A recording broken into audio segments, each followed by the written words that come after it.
Okay, can everybody hear me okay? Almost feels like church, like you're sitting way back there. But I'm no preacher, so. First of all, good morning. My name is Tom Keaton. I'm Director of Finance and Resource Management here at the Texas Higher Education Coordinating Board, and welcome to the 4th Annual Resource Management Update.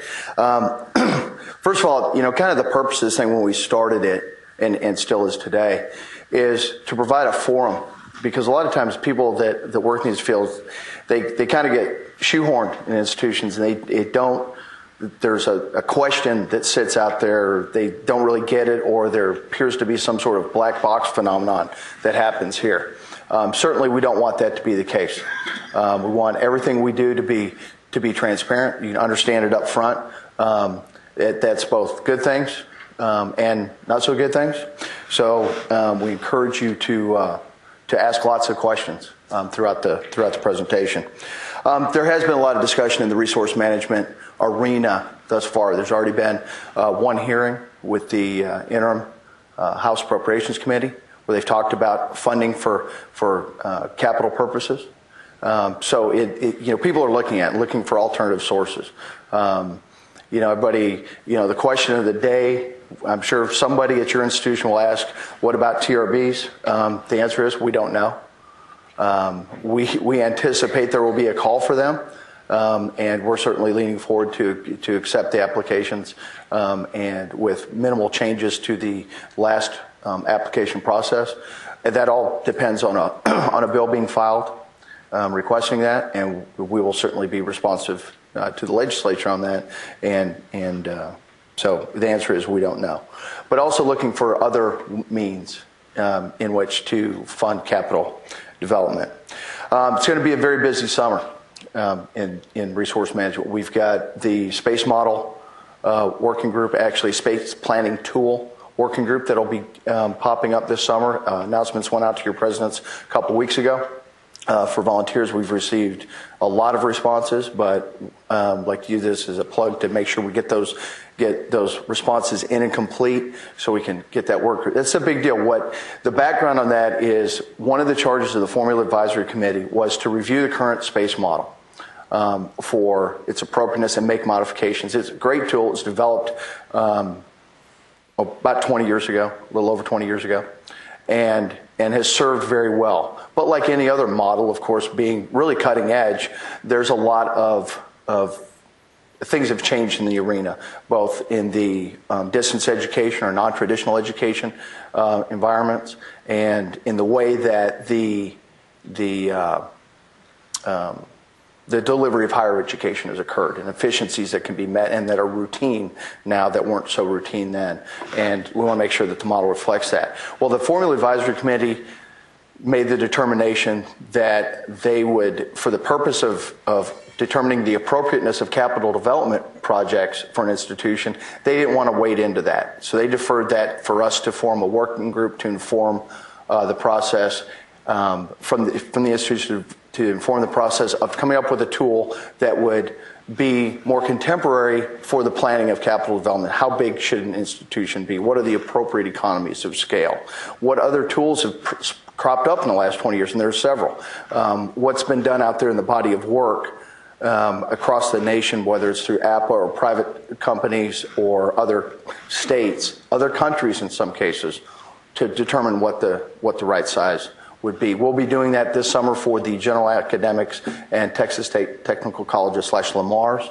And once we get that done, then we'll in future iterations, we'll look at the health-related institutions. But we're not looking at any for that right now. We're also putting together a group to review the PRT. When we developed the PRT, both the PRT and the SU, we said, after a process and we can really flush it out to see what issues do exist, let's reconvene this group and see what changes need to be made. Now, with the PRT, since it's on a 5-year cycle, it's difficult to make in-stride corrections because whether we look at it or not, there is some people do compare between institutions. Institution A did great, institution B did not do so great. So there's that secondary kind of thought about it. We don't look at it that way. But people do. So we want to make sure we really get through and flush that out before we make any major changes. Well, we're at that point where we can start leaning forward for the end of the cycle. So we'll be looking at that also this summer. One of the big things that came up and great work by the institutions was the Campus Condition Index to replace the measure for deferred maintenance. Really a good tool. And for the people that are in the facilities arena, what makes it difficult is there's a level of resolution at the institutional level that you have, and terminology, and you can take it to a very great detail.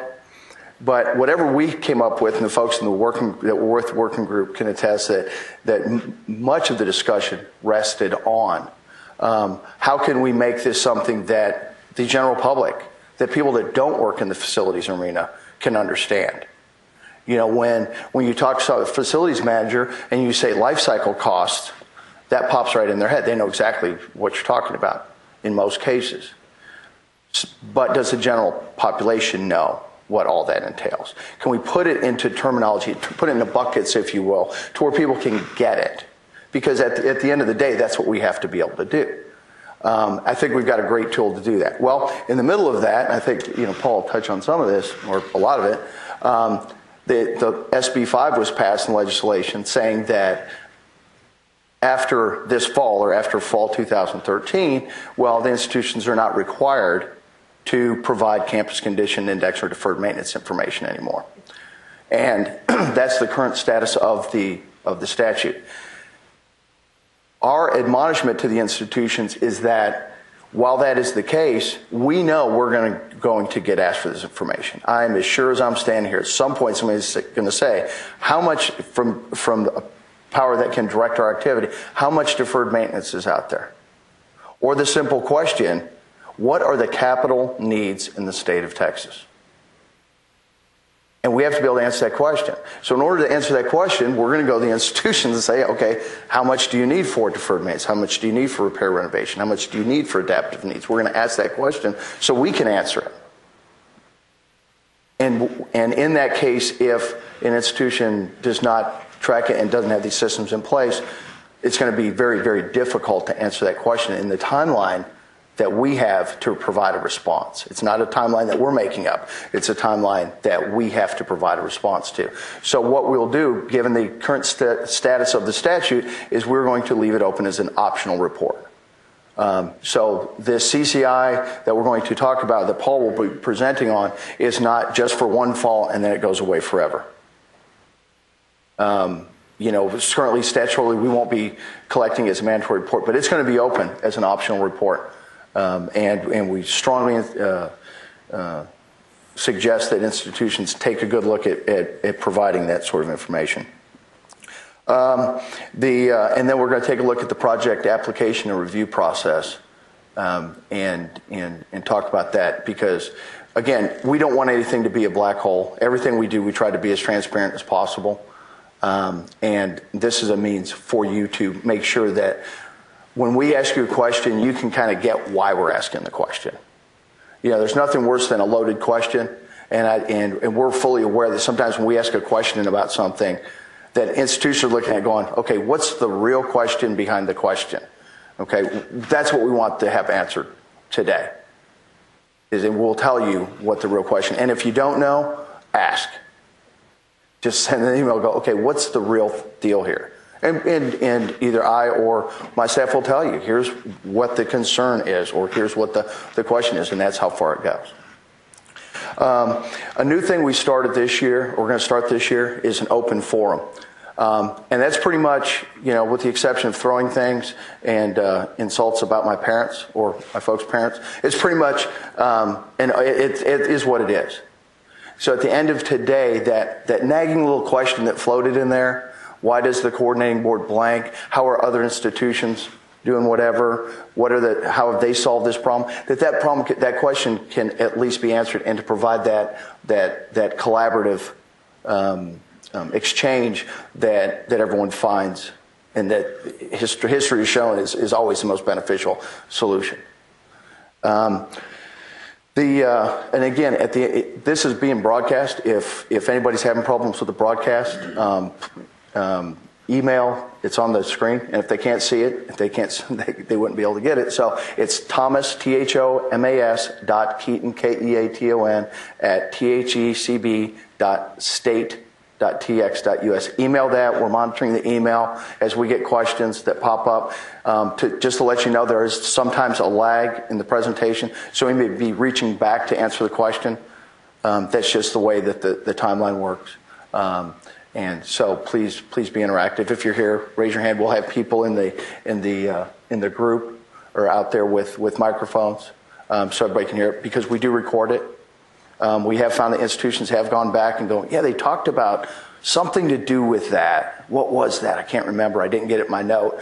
It's archived. You can go and click on it and rewatch it again. And you can, I think historically, they can go back and look at them too. So if you want to know last year what was asked or the year before. So it's important that we get the mic to you, even though it's not a terribly large group, and people can probably hear you. We want to make sure that we capture it for the archive, for the information. So before we get started, are there any questions anyone has? To let you know, restrooms, if you haven't found them, got the hallway, they're in the center. There's coffee and things like that. Over there, you have to use your debit card, really high-speed system. I think you have to spend like $5 minimum or something, so get together and figure it out, arm wrestle for it, just the way it is.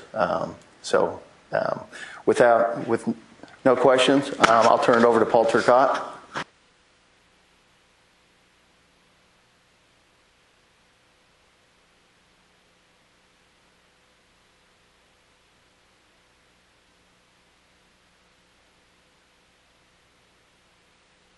Can you hear me now? Excellent. We've had one question so far on the email, and they asked if this presentation would be on that website. It'll be on later next week. It takes us a little bit of time to process the file to get it out there. So with that, I am Paul Turcotte, Program Director here at the Coordinating Board. If you don't know my face, I'm sure you probably know my email address. You've received enough of those. So we did convene a work group back in 2010.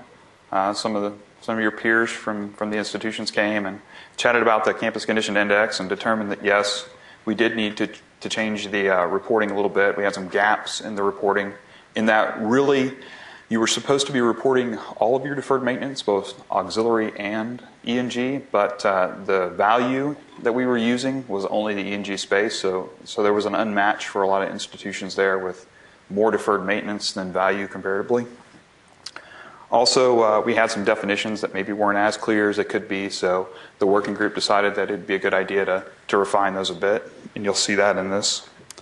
I would like to point out that this is our third training for this. This will be almost exactly identical to what we provided last year, and so if you've seen it before, feel free to jump in and ask questions anywhere along the way. I don't mind jumping through the presentation. We don't need to follow it on necessarily slide by slide. It's more important that you get your questions out, and those are more useful for everybody else. So we've got about half the institutions that completed this last milestone, and that's really good. But the really amazing part of that is the dawn is coming for a lot of institutions. I'm hearing a number of them say, this report's neat and all, but it's not really what I'm going to use at my level. They're finding the data that they've collected and the way that they've had to collect it to get this report to us is extremely useful for them. And I think that was one of the main reasons that we wanted to do it this way. It's to get the data at the institution to where you can sell it to your institution leadership to determine whether or not you need to change what you're doing in order to meet your needs. All right. So we do have several changes. Again, we're doing all your deferred maintenance. I'd like to point out that you're supposed to give us the deferred maintenance, the planned maintenance, the facilities adaptation for every building you have in your building inventory as of fall 2011. That includes your auxiliaries, your residences, and the whole bit. That's been a big question with a lot of institutions. So it's very important that I relay that it's your auxiliaries and your E&G space. Some institutions were a little bit unclear about that. In the past years, they thought they were only to report deferred maintenance for E&G space. That really wasn't correct before, and it's specifically not correct now. We definitely want to make sure we get all of that information. We're hoping that we're saving you some data entry time. Before, you had to go out to a web page and plug in each project, one project at a time. Now we're letting you submit these to us at building level So you get to aggregate it before you spit it out to us, and you get to do it in a tab delimited text file. It's very important that I point out spaces, 4 spaces do not equal a tab. It doesn't work and it bounces back. So make sure that you do delimit every single character field with a tab. That'll make the fall go a lot easier. We've also added a kind of a neat feature to this report. I think it's really good. You have the ability with an unbudgeted period to tell us if you have maintenance needs this year, this budgeted year, but you don't have funds for that budgeted year. It's not, you could easily put that into the future years, which is I think what most institutions have done in the past. But this lets you send up a flag saying, if you had more funding, you'd be able to take care of these maintenance needs you have right now. And you're not necessarily deferring them because they don't fit the definition of deferred maintenance, but you're not doing them because the funds are not available. I can see the smiles in the audience. You're thinking, oh, there's no way my president's ever going to let me do that. But please keep in mind that if you don't share with us that you don't have enough money, the legislature will assume that you have enough and maybe you have a little bit too much. They seem to be going toward that latter category here in the last few bienniums, so it may be prudent to use that if you feel like you need it. A big change, I think a lot of institutions were very uncomfortable with this. I think as they put the data together, they're becoming a little less uncomfortable, is the removal of the $10,000 threshold. In the previous reporting, you basically didn't need to tell us about any deferred maintenance you had if the project was less than $10,000. That's no longer the case. Now, every bit of maintenance, every bit of planned maintenance, deferred maintenance, critical deferred maintenance, and facilities adaptation needs to be reported to us, whether it's below or above $10,000. And again, we went ahead and simplified those definitions, which I'll get into here in just this next slide. Okay, so if you can see it on the screen, I know it's a little tough, especially for those all the way in the back. Essentially, to put it very clearly, we have a definition for ongoing maintenance. And while ongoing maintenance does neatly fit into facilities maintenance, it is not part of this report. Your ongoing maintenance doesn't get reported to us. And so it's your difficulty to determine whether you have a piece of maintenance that's planned maintenance or facilities adaptation. I'm sorry, planned maintenance or ongoing maintenance. If it's ongoing maintenance, you wouldn't report it to me. Once you get past that point, you really have 2 categories here. You have facilities maintenance and you have facilities adaptation. Facilities maintenance is what you're doing to keep what you have going. Facilities adaptation is what you're doing to change what you have so it fits your needs. Questions? All right. Planned maintenance is the only piece of facilities maintenance that gets reported to us, and it breaks into 3 categories. You have what we refer to as planned maintenance in the rule, and that's what you're doing on time. It's on schedule. You have deferred maintenance, and pretty much it would be anything that you had as planned maintenance that is now in disrepair or has to be replaced. And a very important key to that, if you look at the definition very closely, you might not catch this, you have to go 1 budget cycle for it to be deferred maintenance. So if you find something, if you're walking around your campus and you find something that's broken right now, it's the next budget cycle that it turns into deferred maintenance. It's planned maintenance right now. Okay? Had a couple of questions on that. I know it's a little bit confusing. We don't want to report things that we're going to fix this year as deferred maintenance. It wasn't deferred if you go ahead and repair it. And we get that a lot from the institutions. They're like, well, when things are broken, we repair them. So we'll never really have any deferred maintenance. What will happen there is it'll become a cascade. The money you're using to repair that is taken away from one of the other pieces of this chart that I'm showing you. And so you'll get a rise in your on-time maintenance. You won't get it completed. Maybe it'll push to next year. Because planned maintenance that isn't done this year and isn't broken or doesn't need to be replaced to be functional doesn't turn into deferred maintenance next year. It would only do that if it was actually broken. Finally, we have the critical deferred maintenance. Critical deferred maintenance is anything that puts the occupant at risk. An example of that is if you have a building that's got mold in it, that occupant would be at risk if they were in there. or it's no longer able to perform its function. Okay. And so I think I went over facilities adaptation. It's pretty simple. You're just changing it around to fit the current need. And a good example of that is if you have two 20-person classrooms, you need a 40-person classroom, you take a wall out in between the two, that's a facilities adaptation project. Those are usually ones that are requested by the department or the college. Okay, so we have a calendar here. They'll show up on the slide in a second. I think I flipped too many pages. No, I did it right. So it's not the calendar, though. It's the periods. And we're breaking this into 4 periods. And I think in the past, the report, basically you had an MP4 report, and it did your expenditures. And then you had the MP2 report that lets you do the current year and 4 future years. And we made you break out all 4 of those years. Well, we're not doing that anymore. We're putting them all in one report. And the expenditures is the first category. And then we'll allow you to report the current fiscal year. So for this report that's coming up in the fall, your expenditures will be anything you spent in fiscal year 12. Your budgeted will be anything you have on your budget in fiscal year 13. Your unbudgeted would be anything that you wanted to put on your fiscal year 13 budget, but you didn't have enough funds to do so.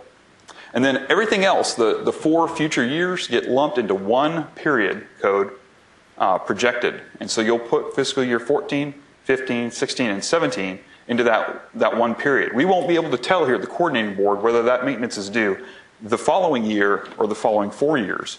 And we don't really need to know that. It's just something that's coming up.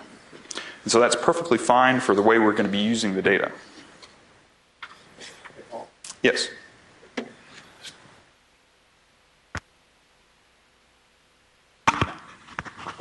We have 2 questions. One, can you repeat the deferred maintenance statement? I think the question is, what classifies as deferred maintenance? And then the second question is, making the slideshow and handouts available via email. They will be electronically available after the meeting. So the first question, deferred maintenance. Right. So we will put the presentations out on the website later today. That won't take a week. That'll be pretty quick. You'll find a link out on our finance and resource planning page later today. Deferred maintenance. So deferred maintenance is anything that needs to be repaired or needs to be replaced in order to function. If you have something that you walk about and you find that's broken today and you fix it, it's not been one budget cycle, so it doesn't get reported as deferred maintenance. That's just maintenance that you've completed. Hopefully that's accomplished the answer to the question, but if not, email us back here in a second and we'll go over it one more time. Oops. So this next piece here, this next part is sort of a bit of the particulars that we did to change the calculations. We used to have replacement value, and this is so very critical for us to remember and to keep alive, because when I came here to the coordinating board, we weren't really clear on what replacement value was at the staff level. We had kind of lost what that was supposed to mean. And unfortunately, at some of the institutions, we had insurance companies that were trying to use our E&G replacement value as your campus replacement value for your insurance purposes. And while that wasn't really possible to do with the previous replacement value calculation, it still isn't possible. This new index value that we've created is not for insurance purposes. It will not replace your actual facilities. It is a statewide average of the last 10 construction projects that have taken place and been reported to us and approved with E&G space that are greater than 50,000 square feet. And not all of your facilities are going to fit that. But even more importantly, the finishes at your institution are different at your institution and different from the other institutions in the state. And they'll probably be fairly significantly different from whatever was built that year. The point of this is just to come up with a way to comparatively measure your deferred maintenance. It's far from perfect, but I think it's materially correct. I think we can use it to be able to say that you have more than or less than 5% of the value of your facilities. And that's its intent. Very important to keep in mind that this is not a replacement value anymore. It's now become an index value for strictly for measuring this campus-wide maintenance. We tried to make this simpler. We had a lot of difficulty with the calculation in the past. One, because it was difficult to explain, and that's never fun for you at the institution. It's not fun for us when we go talk to the legislature. So we removed 3 of the variables in the previous calculation. We were able to remove the room and location coefficient. Basically, what we were doing in the previous calculation is we were adjusting the value of the building depending on how many or how much space it had of a particular room type. And we found that to be, it changed the value a little bit, but it wasn't really material, especially for the amount of effort it took. Another adjustment in there was we globally changed the value of your campus depending on the location in the state. And while there definitely are differences in construction, we found out from the working group itself that they didn't really find those differences to be of any great value. People where they had construction that was cheap, when it came to building a project this size, they usually had to hire from a larger metropolitan area, so they were winding up paying the same price as the larger metropolitan area. Our calculation was discounting their cost, making their value lower than what it really should have been. So we just took it out, and we ran the statistics on that. It really didn't change it a whole lot. There were some that it changed it more than others, but nothing really material. So to keep it simple, those 2 we just took out altogether. Next, we had a multiplier that was in the equation.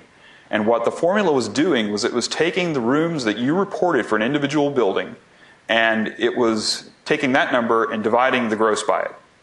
And that was fine, except there was one small complication. You're only required to report your E&G rooms to us.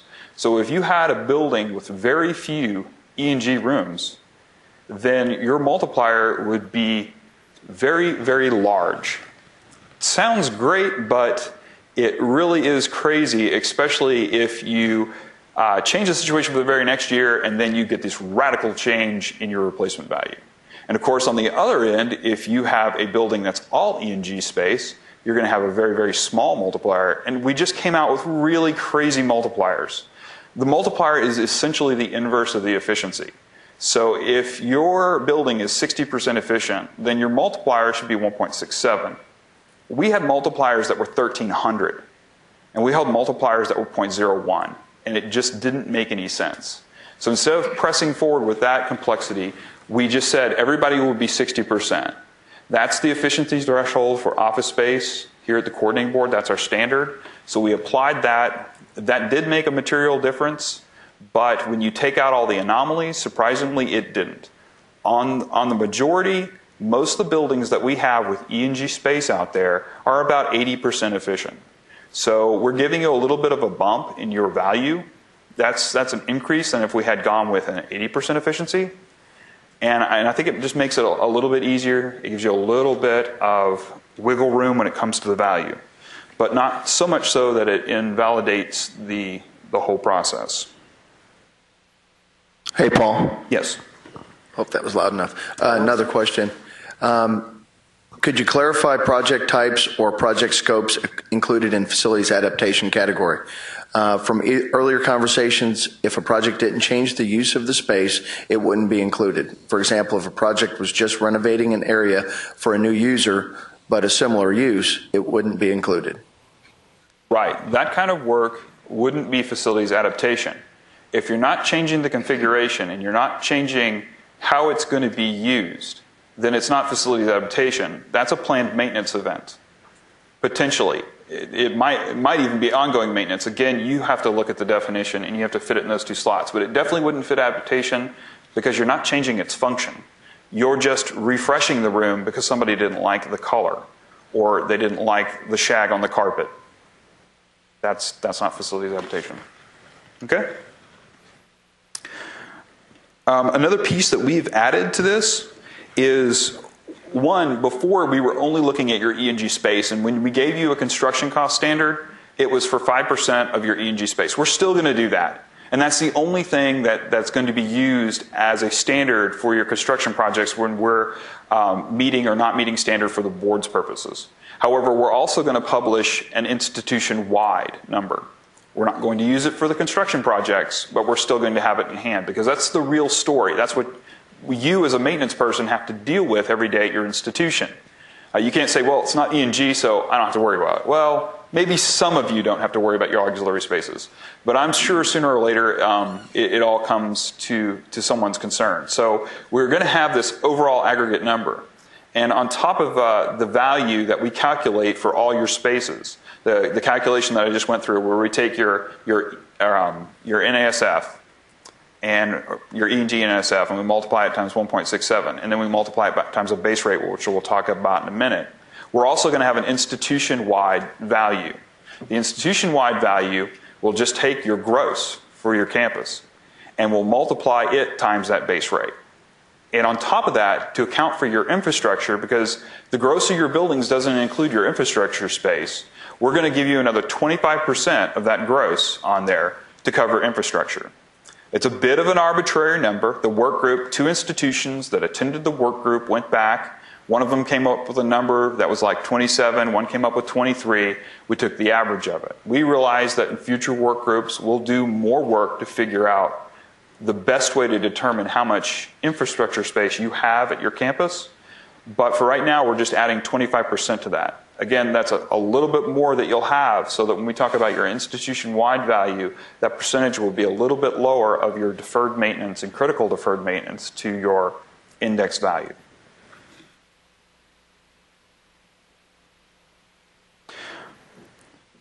Another thing that we're doing on this report that we didn't do before, because we didn't have to before, is dealing with separating out what E&G deferred maintenance is to non-E&G deferred maintenance.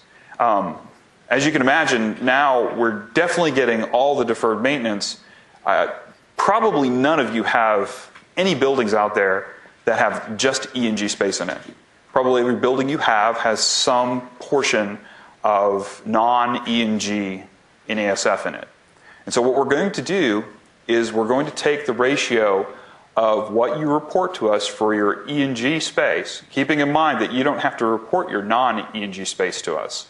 And then we're going to take that 1.67 and we're going to multiply it by it. And that's going to give us your gross E&G space. It's not a real number, obviously, because that wouldn't make any sense, but it is now comparable to the gross number. And so we'll have a percentage of your gross E&G to your total gross for any given building. And what I'll do at my end is I'll take and I'll ratio off your deferred maintenance depending on what that ratio is. So let's say, for example, it turns out to be 50. If you report $100,000 for a building in deferred maintenance, $50,000 of that will be used for that construction, that E&G index value that we use. Only half the maintenance goes to it. There will be instances, of course, where, for example, if you have a building that's got a lot of E&G square footage and it's 80% efficient, when I multiply it by 1.67, it's going to come up to a number that's larger than your gross. In that instance, we'll just use your gross number for that. We won't multiply it by a number that's larger than 1 and say you report 100,000 in deferred maintenance, have 120,000 for your construction project. That we will not do. So there won't be any grossing up of the deferred maintenance. It won't be any more than what you report. Does that make sense? Some changes to the base rate that we have in this particular report. We've got 2 different base rates now. The working group suggested that we have a different base rate for the HRIs. And the HRI base rate is slightly larger than the general academic by the way we decided to calculate it. Those 2 will no longer be the same. While with the HRI base rate, we're going to be including all facility types that you report to us for construction projects. For the general academics, we will only be including office and classroom type buildings. The others will be excluded. That's kind of the way it was done in the past, with the exception we used to put other in there. And other was kind of dragging down your base rate. The other projects were anywhere between 1/3 and 1/2 of the cost per square feet to build than the classroom and office space. So we went ahead and removed that. That raises the base rate a little bit. Another small piece to calculating the base rate, we used to use RS means, and I know a few of you used to kind of follow our base rate calculation and try to reproduce it. We used to use RS means for our inflation adjustment We're not going to be using that anymore now. We'll be using the Bureau of Labor Statistics CPI-U. That's the same thing we typically use when we do formula funding and those kind of work groups. So we adopted that more easily and readily available inflation factor. That came out of a long conversation with several of the institutions about how RS means wasn't really actually matching the inflation that they were seeing at the universities. Okay. Here's the calendar that I tried to get you to look at before. This will show that we just completed our last milestone, or I'm sorry, our second to last milestone. That's gone very well. About half the institutions have submitted for that. It is voluntary, so if you choose not to do it, that's fine. We understand that you're busy, or maybe you feel like with the other milestones you're ready to go. Those who've done it so far, about 90% of them have managed to submit it to me with no corrections and no edits to look at. So that's really promising. There have been some institutions that have taken the opportunity since the last milestone to maybe change their programming or put in a whole new system to track this, to build their database. Now is absolutely the time to submit this to me. Just because it's past June 1st and it's not September yet, please don't feel like that you can't submit a file to me. It doesn't take me that much time, and I'm happy to stop what I'm doing to process your edit check anytime between now and September when our next milestone is due. September is 100%. It's everything you have. Every single building, all your infrastructure, E&G, auxiliary, everything in your inventory. And again, that will be your 2011 inventory. We're working under the assumption that buildings that you add this year will not have any material maintenance to report. Therefore, it's okay that you don't have all your current buildings on there. However, if you want to, you can report those buildings to me. It is an edit check if you report a building to me that is not on your inventory. Since in our system we roll over your 2011 inventory to 2012, it's out there on the system right now as a 2012, you can easily add a building and that'll fix that problem. But if there's no maintenance on it and the building's not in our inventory right now, I'm ignoring that edit check. So there's not much reason for you to report it to me if it's in your inventory with no maintenance at this time. Any questions on that? I know that's a bit confusing. Okay. So this is our third training. These have gone very well. We've had some good questions, and we've definitely added some pieces to the manual based on your questions. We appreciate those. We've got the September 17th deadline for that complete milestone, and then just a little bit less than a month, we've got the October 15th deadline where you'll need to certify it. The big difference between September and October is the person submitting it for October, whoever you are, needs to have their president send me a letter making them the reporting official for the institution. Unlike the MP2 and MP4 reports, I don't need your president's signature on this report.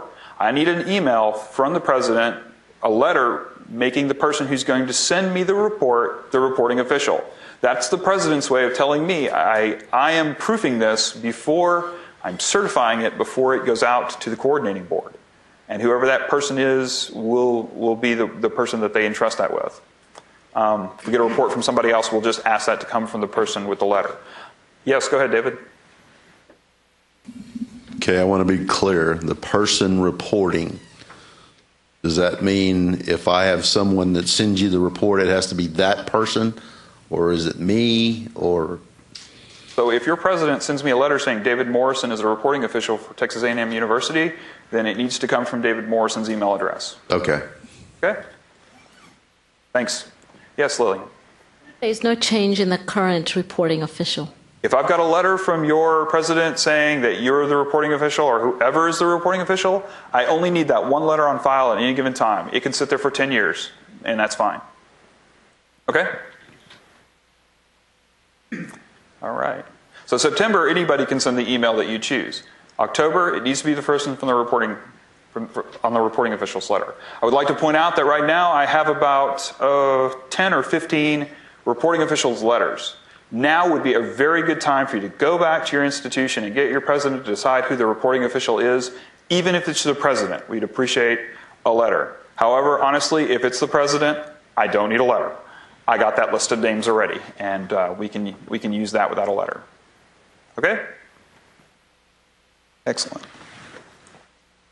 All right, October 15th. I think it's going to go pretty smoothly based on what we've received in the milestones, but we'll see how it goes.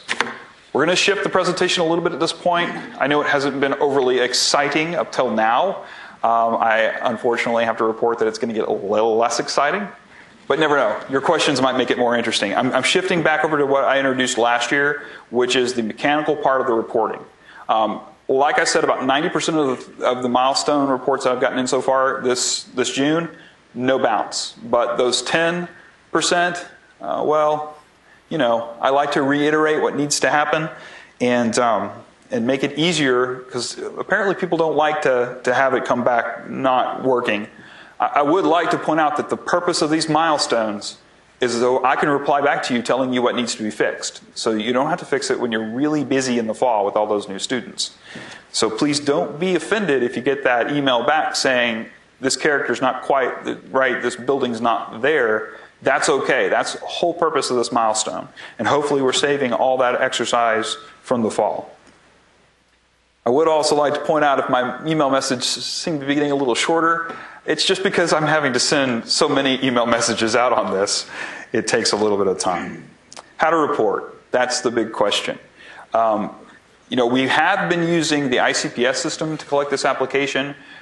While we felt like that whole process was a little bit labor intensive to key in, probably not so much for those institutions that have had 3 or 4 projects in the past, but now that you're having to enter every building in your inventory, that's a lot of typing to have to do. It's our prayer that you've built a database and that you've got a query set up to where you can export this to us to create the text file, and that you don't have to type it in twice or 3 times or whatever it's taking to get it into that database. However, I understand some people it's just easier to type it again, and that's fine. But we won't be using the ICPS system to collect this. It is via email. You'll send me a tab delimited text file, and you'll attach that to an email. There's instructions in the reporting manual for how to put the subject on that email, though that's not being held too strictly. It's easier for me, and that way it doesn't get lost in my email box. The body of that email is going to become a little bit more important in these last few milestones. I haven't really mentioned it to anyone, though a couple of the institutions have bothered to go ahead and fill it out. The body of the email is important, that you tell me the anomalies in your report. When I get to the analysis piece of it, if I don't have anything from you, I'm going to have to ask you questions. And that's just not fun to have to go back to the report and figure things out that I'm asking questions about. The body of the email is free form. Fill up as much as you want. Put another attachment on it if you want to do a Word document. Tell me about the things in your report that are different. I don't have any infrastructure maintenance would be a really good one to put in there, because if you don't have any items in your report with the building number as all zeros, I'm going to immediately have to call back and ask, hey, did you not have any maintenance to do in the next 5 years on the infrastructure components, the things that are outside of the 5-foot envelope of your building? Be sure and put that in there. If you've got no deferred maintenance, that might also be a good note. If you have an extremely large amount of deferred maintenance for a building, 10, 15% of the building's value, you might want to mention that one, because I'm going to call back and ask if it's an anomaly. I would like to point out something very important for the value. I know in the past you've had to try and figure out what the value was going to be, guessing and wondering and who knows. Not this time. This time we're going to be using the values that we published last fall. So we won't be calculating a new value on your November 1 submission on your inventory. We'll be using the November 1 submission last fall 2011. So the values won't change. You have them already. Okay? What you don't have out there right now is your institution-wide number. I don't believe we put that out there for you. It is in the PDF, but it's pretty deep. And if you need that number, don't hesitate to ask us. We'll let you know. So you've put together this email message. You've attached your tab delimited file. You've put your comments in the body. We're on to the next piece. This is the most important piece, and it really hasn't come up to this milestone, but There's three parts to the report. The first part is the header. The header is what I use to determine if the FICE code's right. I use that to determine the year that you're trying to report to me. If you don't have it as the first line in that text document, that's a problem for me. The other parts, they can be jumbled up if that happens for some reason to you. But this header row must be the first line. And again, this is a little bit obvious, but the header row, it needs to be tab delimited. You can't give me the CCIR space, space, space, space, FICE, space, space, space, space, date. That won't work. It'll just kick back. So I've got that in a couple spaces. I just wanted to be very clear that you have to tab between the header record as well. Okay? As you can see, the pieces of the header record are right up there on the screen. Hopefully you can see that. The time is not a big deal. I use the time to make sure that I don't get confused when you give me multiple files in a reporting period, especially if they just happen to come up on the same day. That'll distinguish those. All right. Second report is the meat, or the second part is the meat of the report, building by building. That's what we want to see. Make no confusion, Part 3 is a subset of Part 2. If you have $100,000 reported in maintenance in Part 3, that $100,000 is also reported in Part 2. They are two separate reports. That's something that I'm not sure every institution is comfortable with, but you'll be reporting those costs twice in this text file. Paul? Yes. Question. Are you updating the published HRI values? Oh, yes. I got caught. So last fall, we used the new calculation for the general academics, but we didn't use the new calculation for the HRIs because it hurt a couple of the institutions. It won't hurt them when we go to this new process because last fall, we didn't prorate your deferred maintenance. We took the full amount you reported as by statute because we hadn't changed up this report yet. So next fall, we will be prorating the deferred maintenance for the HRIs, and therefore they won't be harmed by the change in replacement value. And yes, we will actually go ahead and put those out there so people can see them. We'll probably just send them straight to the HRIs. We'll calculate those. Again, we'll still be calculating those off of the 2011 inventory, not the 2012. Thanks, Tom. Okay, let's see.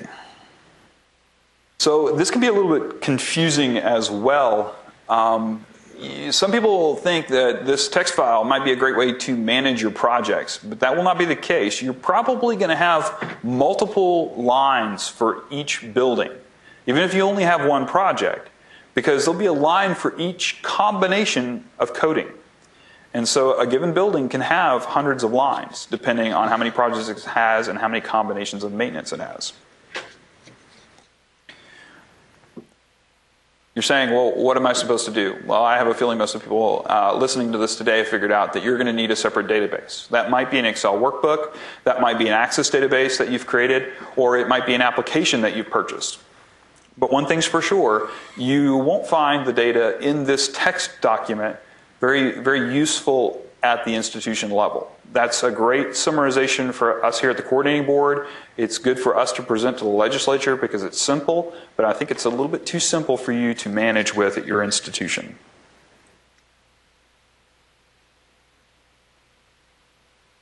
Okay, so we have quite a few data elements here. There's two data elements you don't see on this slide. They're the project name and the project priority. On this set of records, on Part 2, you cannot put anything in the project name or the project priority field. We're getting a lot of that back, and that's a problem for us. So I use those null values to determine whether or not it's a Part 2 or a Part 3 record, whether it's a building level record for Part 2 or a project level record for Part 3, which we'll get into in a little bit here. So please, when you report, don't include priorities or project names on the building level records.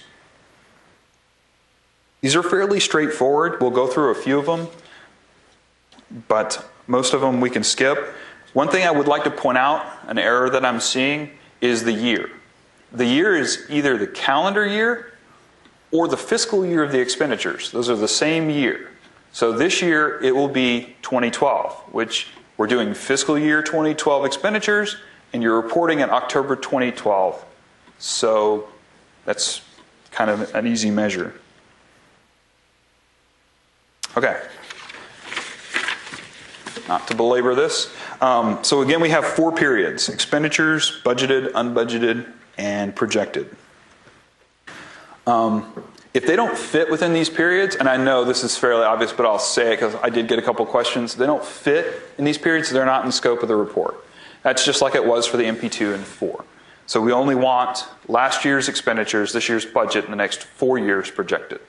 Anything past the 4 years projected will go on to future years' reports. I suggest you keep track of it in your database, just it won't fit as a projected category. Another question that I get quite a bit is, what if I have a project that spans multiple periods? What if I've managed to do part of it this year and expended it, but I've got part of it budgeted for next year, and then the last part of it's going to be in the following year? That's going to take 3 lines to report that one, assuming you don't have any other categories or maintenance types to report with it. So you'll have to break up your projects based on the period as well.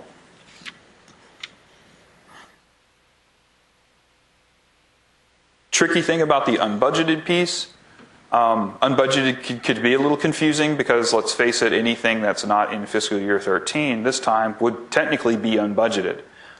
You don't have a budget for 14 and on. I think I explained this pretty well last time, or earlier in the previous slides, but those are things you would have done this year had you had the money. Not things you would do 30 years from now, but they're not on the budget. Okay. Going pretty quick here. So then we have the categories, and we have the 4 categories. We have planned maintenance, deferred maintenance, critical maintenance, and facilities adaptation. So I had this question just right before the presentation, and I think this is good to repeat. And if I don't make this clear, I hope somebody asks a question about it. Planned maintenance, those are major building subsystems, not minor maintenance that you have to do to equipment on a regular ongoing basis. Those kind of things would be ongoing maintenance, and again, they're not part of this report. So if it's not a major building subsystem, like for example, roof, air conditioning, that's kind of a noisy little R2-D2 camera. Sorry, it's distracting me. I'm sorry, air conditioning systems, electrical or plumbing systems, then they wouldn't be part of the planned maintenance. And again, you have to read the definition and make the determination, but those are some pretty good litmus tests to try and determine if that fits into the ongoing maintenance or planned maintenance. That's the majority of the questions that I get. Yeah, Chris, go ahead. We'll get a microphone up to you here in a second.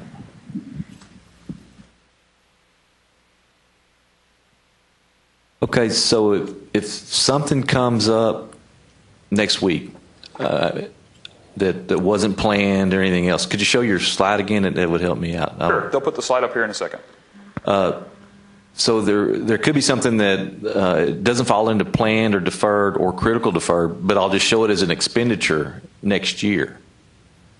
If it's not an O&M it's not an O&M item. I can't think of a good example right now. Sure, I've got the answer to your question already. It's a good question. What if I don't see my maintenance or project fitting into one of these categories? Is that it? Well, basically, the slide before, there was the budgeted and unbudgeted. So I can understand, I want to do something, I don't have the budget for it, that's unbudgeted. What if it's something that's unforeseen? I didn't know about it.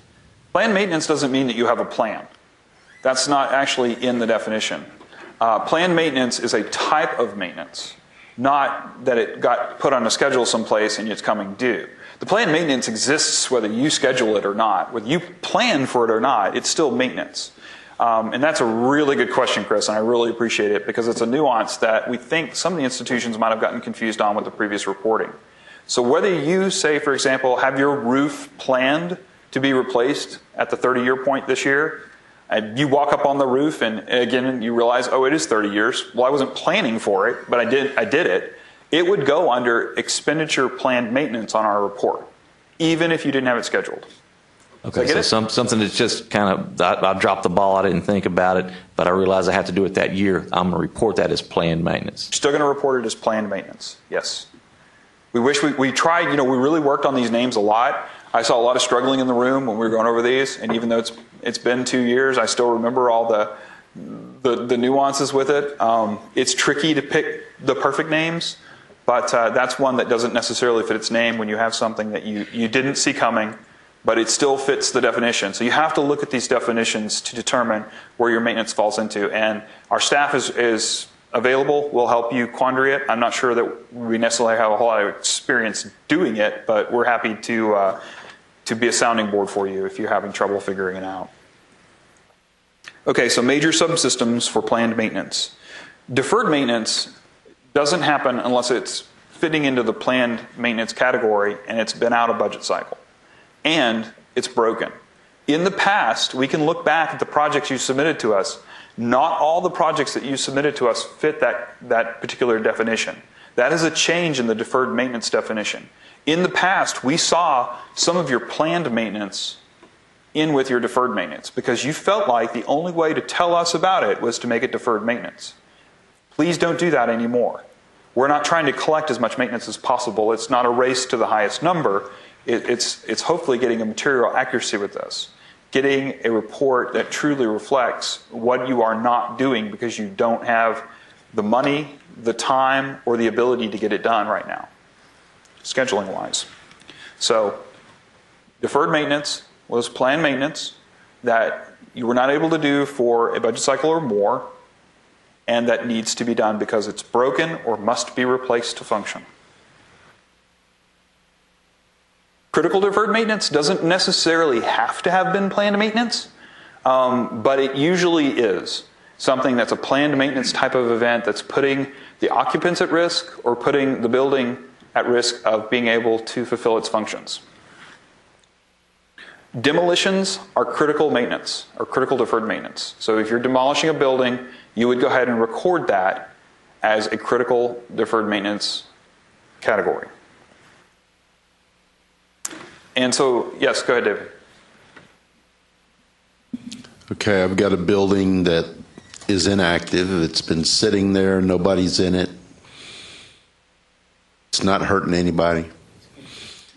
It doesn't require it to be torn down, so it's not a demolition. Therefore, it's not a critical deferred maintenance. Okay, but if we decide to demolish it, Then it becomes a critical deferred maintenance. And I know that's a little weird, but this is something that is expected to be included in that number.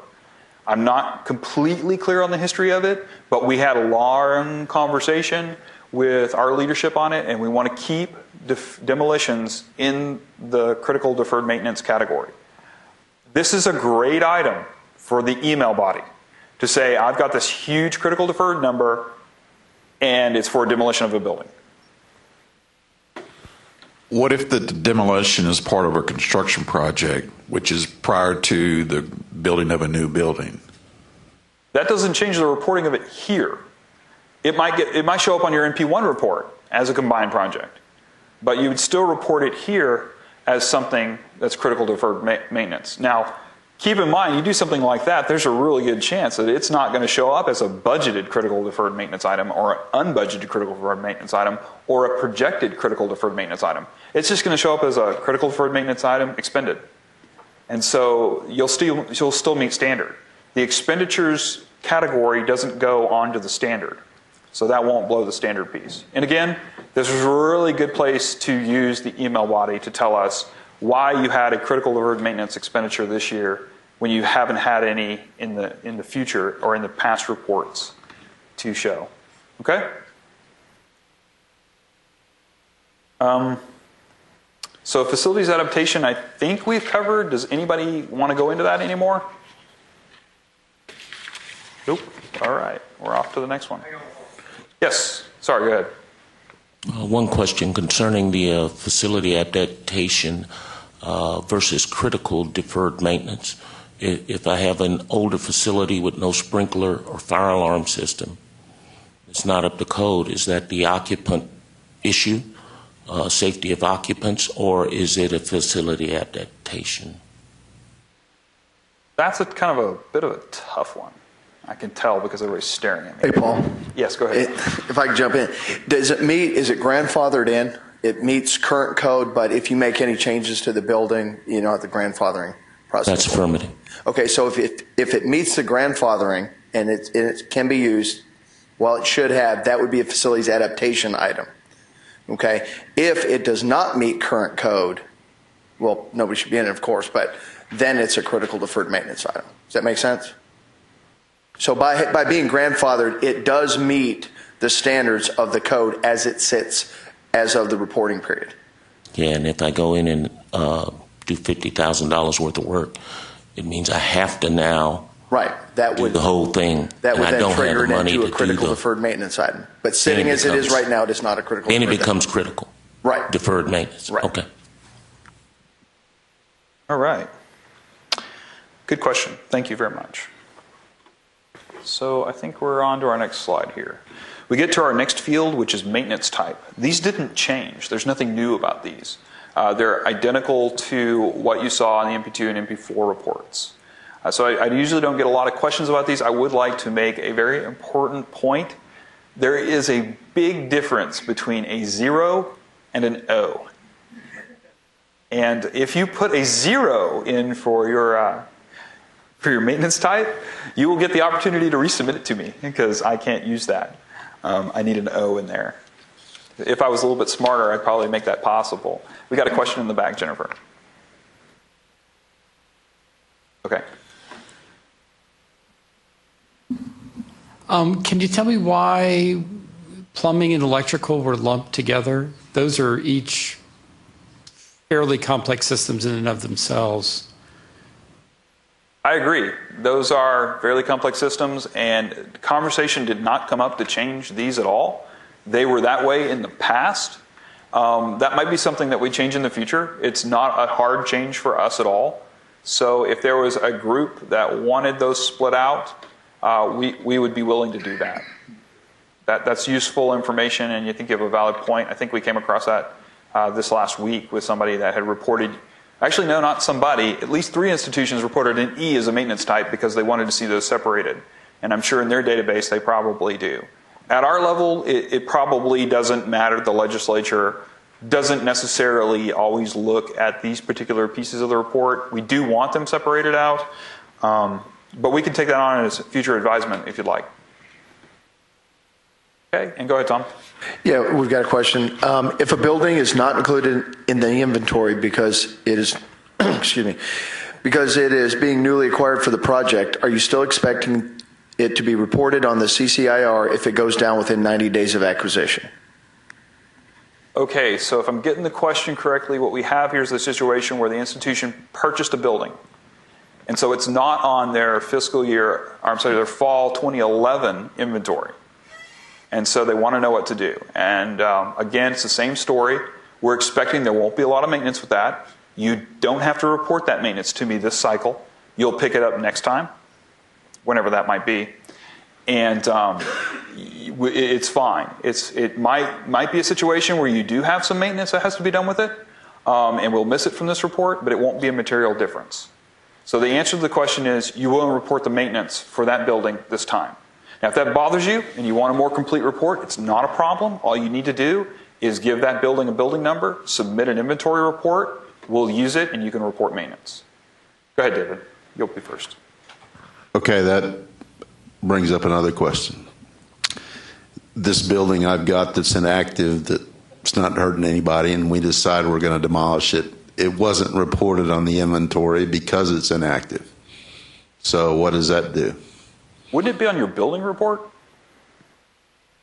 I know no rooms will come to us. Well, yeah, the building, I guess the building would be. So you'll be okay in that case. You'll Okay. have it on the building report. It's a good question, though. Are we to report privatized housing projects that are on the campus under ground leases? Okay, so you've ground leased out a plot of land on your campus, and somebody else has come and built the building for you. Are you putting that on your inventory? Have not. Okay, are you responsible for the maintenance? No. Then no, you wouldn't report that on this report. Okay? Thank you for the questions. We appreciate that. Move on to the next slide.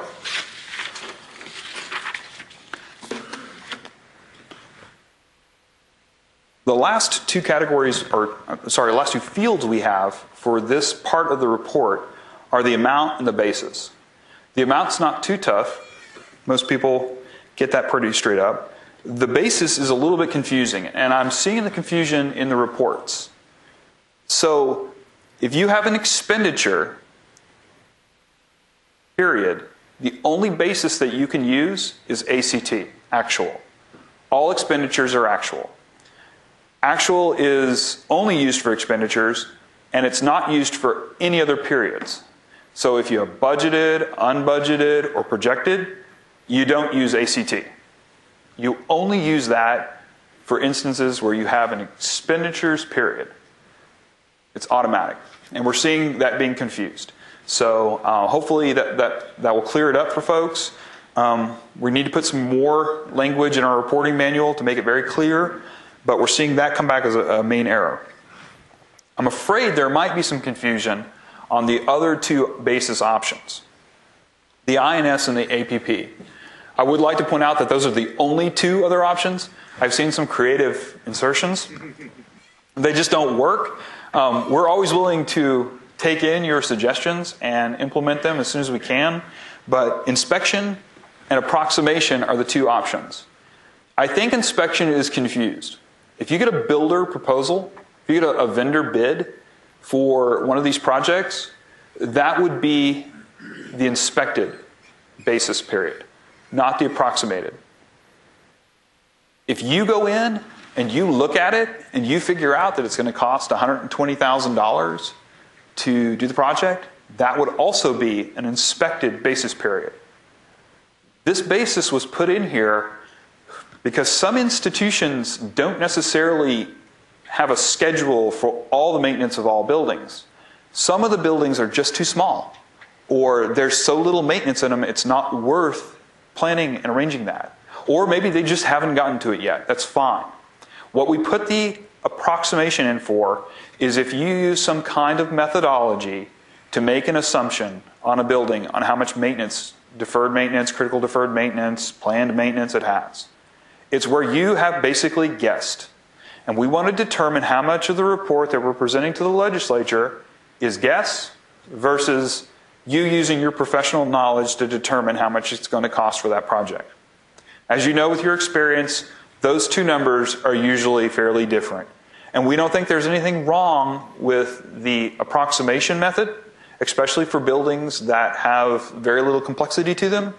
It isn't worth spending a lot of staff time or a lot of vendor time going out there and figuring out what kind of maintenance they need over the next 30 years and how much to put in the report. An approximation works just fine for this. We just need to know so that we can give a level of confidence to whoever we present the information to. Are there any questions on this basis thing? I bet there are more in September, but we'll see. Okay. Again, expenditures, ACT. Everything else, not ACT. Okay, last part. This goes pretty quick. We've got 2 more fields to talk about. Maybe 3. The third part is your top 5 priority projects. And this is very confusing for a lot of folks. A lot of you have reported this to me on your milestone. Some of you have done it correctly. Some of you have done it not so much correctly. You cannot take your building level records, put a priority next to them, and consider that part of your top 5 report. 1, you're going to be reducing the amount of maintenance reported in your building level part 2. And 2, it probably won't actually line up with the projects because a majority of these types of projects span multiple buildings. That's why we created a completely separate part for the top 5 priority projects. We need this information. We get asked about it on a regular basis. So we went ahead and put it into this text file. It would have been much more convenient to have left it off or created a separate report, but that 1 wasn't an option and 2 wasn't the preference from the working group. They decided to stick it into this tab delimited file so you only had 1 submission, which is very efficient, but it gets a little confusing. These are not the same as the building level records. These are the only records that use the priority number in the project name. The project name is not 100 characters long. It's only 60. If it's more than 60 characters, my reporting draw-in will just chop it off. And so it might not make a lot of sense. So please, it's a name of a project, it's not a description. And I'm seeing a lot of descriptive terms in there, and I know it's sometimes very difficult to come up with a good nomenclature for a name. But when we show these to people, we're only going to be able to show so much real estate for all the institutions we have to report. So keep it to 60 characters for the project name field. Building number on these records, that's optional. It may be the instance that you can report them building by building, but building ID won't be possible when it spans multiple buildings. So we're asking for you to give us the full project cost and not break it out by building. I don't want to see 2 number 1 priorities on your top 5 report. You can only use each priority number 1 time, and you need to use all 5. Well, he was saying, what if I only have 3 projects total? No problem. It's just like if you have no maintenance on a building level record, you need to report to me a $0 entry for those other priority projects that you don't have.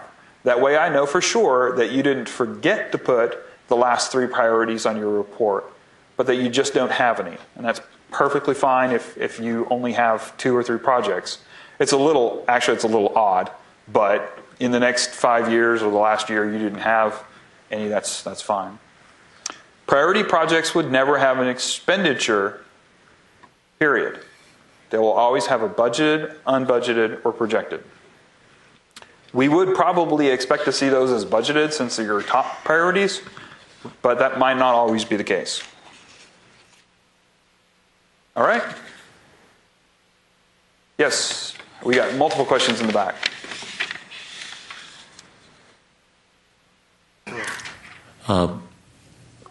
You have a capital renewal project which has a finite budget, but in that project, like you said, you touch numerous buildings, but it's one project, and the work in that project is not all architectural. There's some road work, there's some HVAC, there's some plumbing and electrical, the whole 9 yards in there. Is that still one entry for the project? Yes, and what you're going to do is you're going to go with the majority here. You only get 1 line to code it, so you have to kind of type it out. If it's not all AC, but it's mostly AC, then claim it as an AC project. Okay? Thanks. You bet. And we had another one back there somewhere. Yes. We have a microphone? Example. I've got a building with $1.2 million worth of planned maintenance, and $500,000 is my priority 1 number project. So I'm going to report those as 2 separate things. My building record's going to show, say, $700,000 of planned maintenance, and then the project is going to be the other $500,000. Did I get that correct? So basically what you have is you have a project, a piece of it is a priority, and the other part is not. Is that right? Correct. You were going to show the piece that's the priority, yes. You'll split the project in 2. Okay, so I'm not going to report 1.2 for the building record because it's combining my top priority plus my planned maintenance. Okay, so you said the magic word there, building record. So if it's a building level record that we're talking about, that's part 2. And that has nothing to do with priority. So we're going to ignore that part, and we're just going to talk about the project level record that you're going to deal with. Even though up at the building level record, you have $1.2 million reported someplace. Down here in the top 5 priority projects, you have a $500,000 record that shows the $500,000 that's priority number 1. Okay? Okay, but you don't subtract the 500 from the 1.2? No, you do not. Okay. Again, you are double reporting the cost of your top 5 priority projects. So you've got that $1.2 million above, and then you have another $500,000 down below that you've already reported above.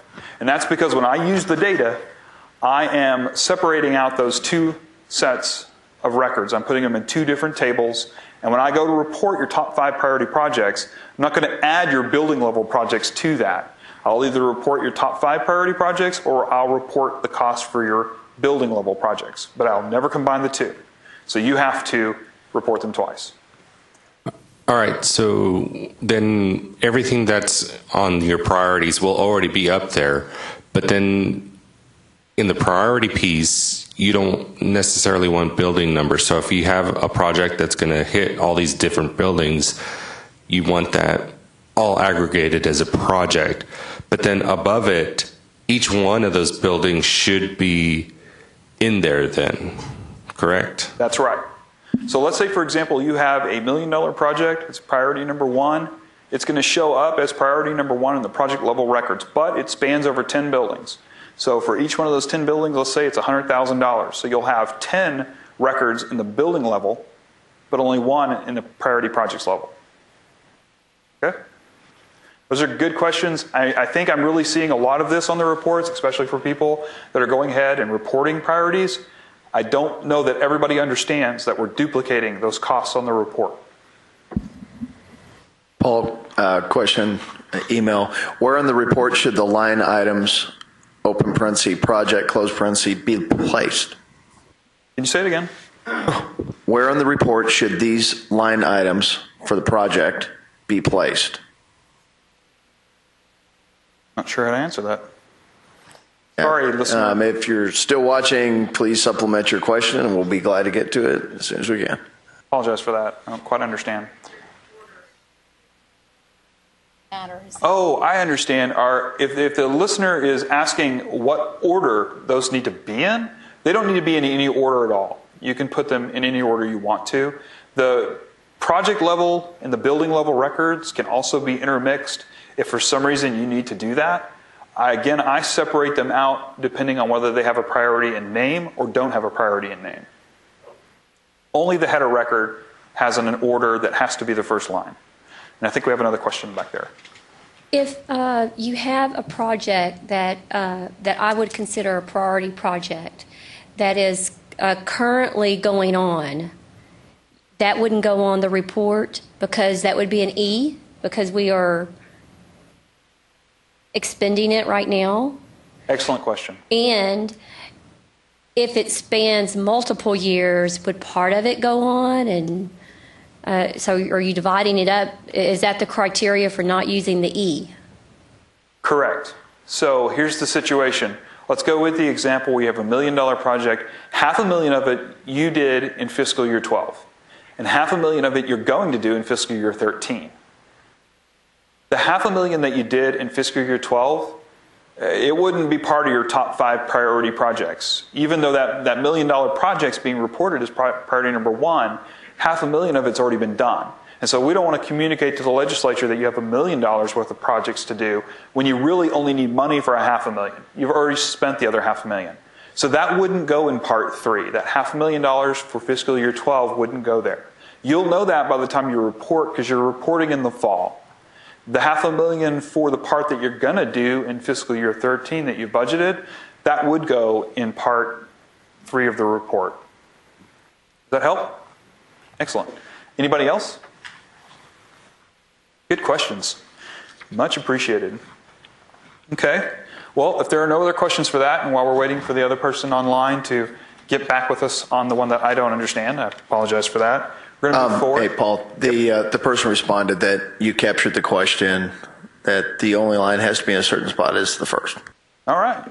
Well, good job, Jennifer. You guessed something square. Better than me. Okay, so we're moving forward here. The next question that we've kind of got in these meetings is, what are you going to do with this data?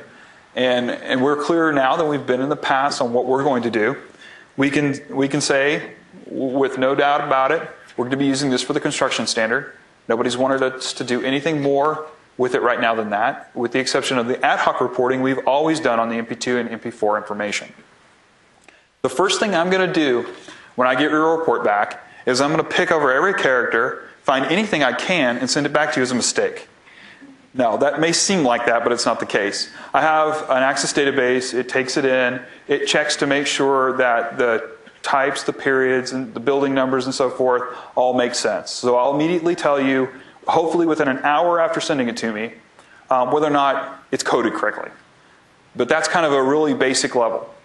Later, once I get them all in and I get a couple of hours to look at them, Then I'm going to take and do a building by building analysis. I'll actually look at how old the building is and see if your maintenance fits into the signature that we see with everybody else for that building. I won't be picking on you if you're 5% off, but if you've got 500% more maintenance than the typical, the average, then I'm probably going to be coming back to you saying, hey, are you sure? Just so that we can make sure that the numbers that you're reporting are consistent with everyone else. I'm not asking you to change your data. I'm just asking you to make sure that you didn't type something in incorrectly. After all, this is the first time we're doing it, and it's very easy to make that kind of a level of an error. So I will go through building by building and check that. The next thing I'm going to do is I'm going to prorate the E&G space so that I can skim off the E&G portion of the budgeted, unbudgeted, and projected deferred maintenance and critical deferred maintenance. That's going to be the piece that we use for the standard. I'm then going to compare that to what you had last year to make sure that that number doesn't seem unreasonable. If we see a wild change, you haven't told me anything in your email, then I'm going to come back to you and say, hey, you've got a really big shift in your deferred maintenance for your E&G portion. Does that make sense? I'll group it by institution, and that's what we'll use, and we'll divide it by what we reported last fall for the general academics, and I'll do my homework and get the number for the HRIs. And then we'll go ahead and we'll complete the institution-wide number, and we'll send it back to you and let you see it. And you can determine if you've got any questions about your institution-wide ratio of deferred maintenance to index value. I think that that's going to be a helpful number for a lot of folks, but we'll see. Again, the primary use of the data will be that E&G to E&G value ratio. Anything above a 5% won't meet standard. Any critical deferred maintenance won't meet standard. It's exactly the way it was before. The work group tried and levied to change that to 10%, but that wasn't amenable, so we stuck with the 5% threshold. Some secondary uses of this, funding levels. The legislature, every session that I've been here so far, all whopping 3 of them, has asked this question. And they are already in meetings now looking at financing for these kind of maintenance needs. It's very important to point out that having a nice, neat, clean report with nothing on it means that you don't need any money, or at least that's the way they see it. If you don't show any need, then they won't understand that you need things. Funding allocations are possible on this. The Heath work group will meet in 2 years. They may or may not choose to use some piece or all of this report in order to allocate Heath funding in the future. I'm sorry, I said it wrong twice. The official name now is the HEF, the HEF, Higher Education Fund formula. And then, of course, ad hoc reporting occurs on a regular basis. We see a lot of questions about the safety items primarily, so, but we've been asked for the full amounts as well. Okay, we really hope that when you're doing this reporting, oh, I'm sorry, we have a question in the back, I think. Anybody?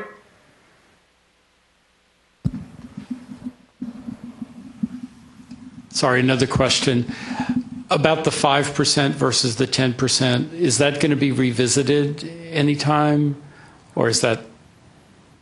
We're willing to revisit that in any working group. At the moment, the leadership here has decided that 5% is the most appropriate. We specifically think that that's most appropriate because not only have we increased the value, which reduces the ratio, but we've also changed that deferred maintenance definition, which makes it a little bit more difficult to fit into that category. So I think you're going to see that those 2 reasons alone, it's difficult to achieve the 5%. But keep in mind also that unlike in the past, I'm prorating your E&G deferred maintenance. In the past, all of it went on to that E&G value. And now, in many cases, about 80% of it will show up there at best. Okay? Okay, again, I hope you don't feel like you're alone in this process. We have a number of resources on our website, including the reporting manual. I've tried to make that as simple as possible, but if you see something about it that just doesn't make sense to you, I always appreciate you sending me an email We're happy to craft language in there to make it clear for everybody so that you don't have to get an email back from me. It's not obligatory. You don't have to have it bounced back. There's also the work group reports out there. I think they're a little more difficult to follow than the reporting manual. In the fall, you'll see a copy of a report that will have a lot of useful information in it. That report went out after this training session last year, went out to all the reporting officials that I had on my list. So if you don't know who the reporting official is at your institution, you might want to get with them and look at that draft report. I will not be sending that out again this year. That was extremely confusing. Many institutions thought that that was an actual report. It was asked that we draft that information out, but it is a bit confusing when we send reports out that we're not going to publish. So it was draft, but it does have a lot of good information on how we analyze the data. And I don't think we plan on walking away from that too far. We've sent out a list of the reporting officials to the reporting officials, so your reporting official knows all the other institutions, and I think that's probably your best source of information when it comes to figuring out what to put where. You're gonna be talking to people with your expertise and figuring out where it should go. We can tell you what we want to receive. Sometimes it's very difficult, as with some of the questions we received in the audience today, without actually being there and actually collecting the information to always understand all those great nuances that you have to deal with every day. So don't hesitate to reach out to other institutions for advice. And that's all I got. Any other good questions? Oh, right. We need microphones up front.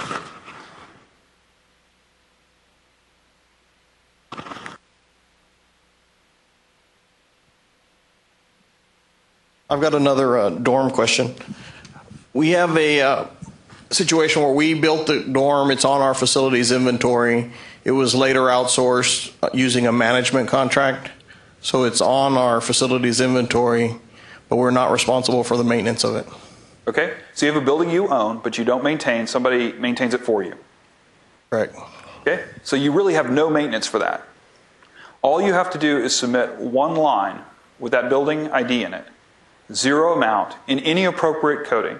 So a good one might be expenditures, planned maintenance, HVAC, $0, and the inspected basis period for that. And that would make it go away for you. You won't have to worry about it. Put a note in the body? No money, $0. No, put a note in the body? You don't even need to put a note in the body on that one. If you've got no maintenance on it, that's fine. Now, if you've got a whole bunch of those, you might want to put a note in the body. I'll expect to see some percentage of buildings that require no maintenance in your report, but if you exceed that, then I'll have questions. Go ahead. Okay. If you have an event, and it may be similar to the roof question that was asked earlier, but if you have an event that causes repairs, electrical fire, so you got to redo the electrical, or a tree falls on the roof, does that fall in this anywhere, or is that just... So you have a major repair that you have to do, but it's not maintenance, it's a repair. It doesn't fit into this particular one, even though it's sucking those dollars that you know where the dollars are coming from. They're coming from your planned maintenance budget. They wouldn't go on the report. Go ahead, Jeff. Energy service contract that goes across multiple buildings, is that facility adaptation? Depends on what you're doing with that energy service contract. Does it fit that definition? All kinds of energy conservation measures. Replacing the lights. Lights, okay, so let's water take the replacing the lights conservation. piece. Are the lights broken? Are they due for replacement because they're not functioning anymore? Then they don't fit the planned maintenance. They could fit the facility's adaptation if you're doing it for evolving needs. Are they adding new functionality? Well, they're saving us money. They're saving you money, which is great. But I think this was talked about in the work group, and I don't think these fit into this particular report. There was talk of making them fit, but they're really not that kind of project. They're a project that you're doing to save money, and they should be paying for themselves. Now, some of them are, so we have to go through and determine which ones. Okay. It's tedious. Because it's a $17 million project over a couple of years, and we have to just decipher. Okay. Yeah, I know that's not fun to hear and probably not the answer you were hoping for, but that's what you have to do with it. Yeah. I want to expand on Richard's question earlier on his dorm. If you have lease space, building again you don't own, but you occupy a space in that building, it's on your inventory, carrying it because you occupy the space in that building. Is that the same reporting method that you described to Richard? Right. Now, there may be some lease instances where you're taking care of the building and you're maintaining it, which is not really fitting into your question. But if you have a leased facility, it's on your inventory. I do want to see at least one line on your inventory. It can be a $0 amount for that building ID. Go ahead.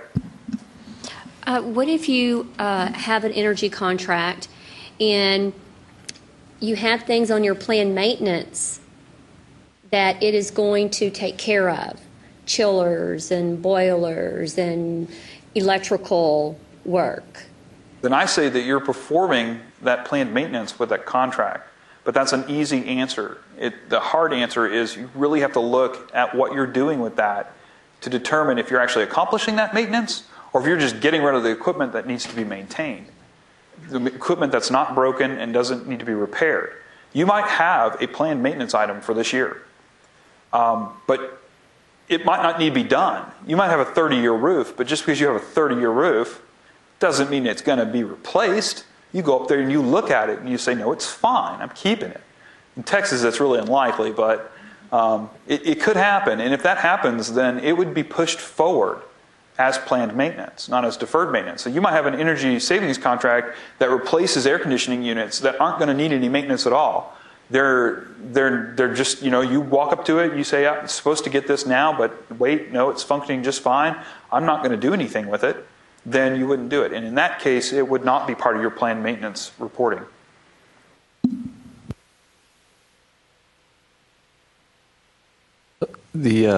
Just a clarification follow-up a second ago. So a chiller motor burns up, $50,000 repair. That is a repair. It's not reported at all. It wasn't planned. It just burned up.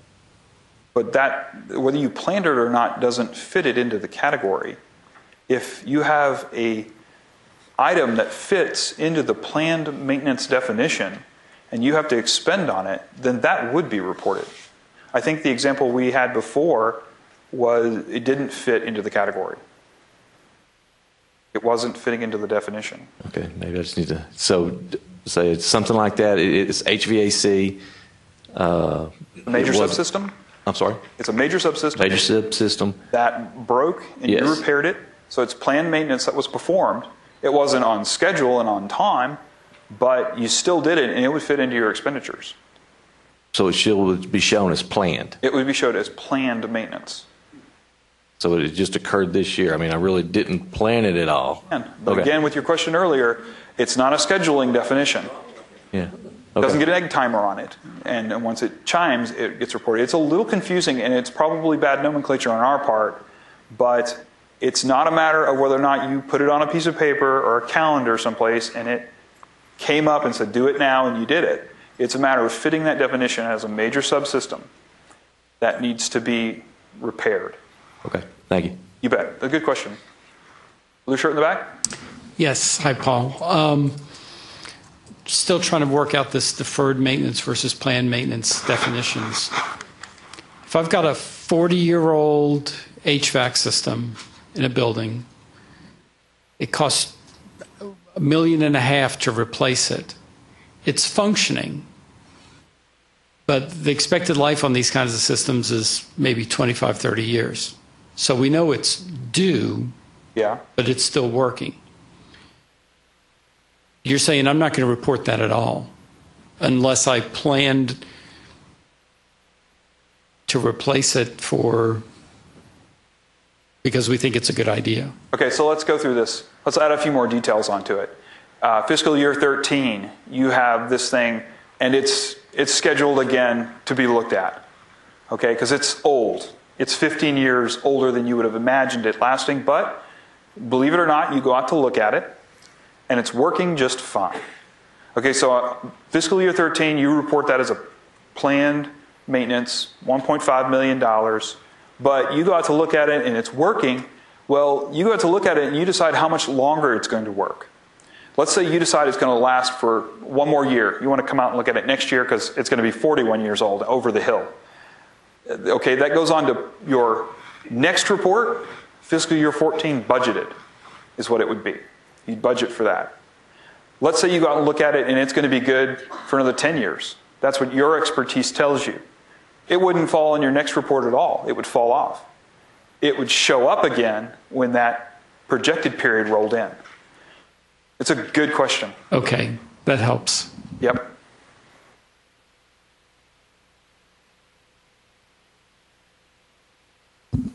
But then in that same scenario, if you go out and look at it, and as you close the door after you're done looking at it, thinking it's going to last you again, you hear the loud noise and you go, oh no. Then what? Well, that's no problem. You reported it as $1.5 million in fiscal year 13. And based on what you just told me, it would become an expenditure for the following year report because it just broke and you had to replace it. Okay. Okay? Question right here. What would an example be for deferred maintenance if you're saying, like, if you find a huge subsystem that is broken but you don't fix it? Well, if it's a huge subsystem, how can you not at least try to get it working? You might be patching it up until you can actually get the funds to do it. Well, I like your question. This is good. Deferred, or does it not go on the list at all? Or? Okay, so let's say you do close the door and you hear the noise and it doesn't work. And let's go into the category first. The scenario, the first one is my favorite, is you decide, that's only one air conditioner. I've actually got 3 for that building. So they'll suffer with 2 for this summer, and maybe we'll get it fixed next year because we really don't have the $1.5 million. That would be deferred maintenance on the next year's report. That had been deferred. You decided not to fix it. You were able to squeak through without that air conditioner for a year, and you deferred the maintenance. And that's exactly what the legislature wants to know. Let's say, for example, that no, you can't do that, but you have somebody come out and they work their engineering magic and they get it patched up and it's running just fine. It's cooling, but you go to work every day expecting to walk in and see it not working. That is also deferred maintenance. You have not solved the problem. The problem is impending. You have patched it up, and we want to see that as deferred maintenance on the report, on that next report. So fiscal year 14 will come by and you'll report to me that that's deferred maintenance, even though it is cooling the building. It is not up to standard. Okay? Would that not be unbudgeted? That could very well be unbudgeted. It could be deferred maintenance unbudgeted to show people that you didn't have it scheduled, you didn't have it in your budget, but you need to do it. It just depends on the timing with the unbudgeted piece. The unbudgeted piece is tricky because you're basically telling everyone that you don't have enough money to do what you need to do. Did that help? Okay. I realize that some of these answers are coming back to you and they seem gray when they're coming back. And the trouble is that the level of question that you're asking here is pretty high level. I realize that. And it's gray. And I know when you go back to your institution and you look at these details, it gets even more gray. But there's a lot of summarization that occurs to make this information useful at the level we're at. And so you have to make some assumptions. And again, it's a really great place in the body of the email to tell me about those assumptions you've made to make it fit into the report. We've got a question up here. Mr. Ruland.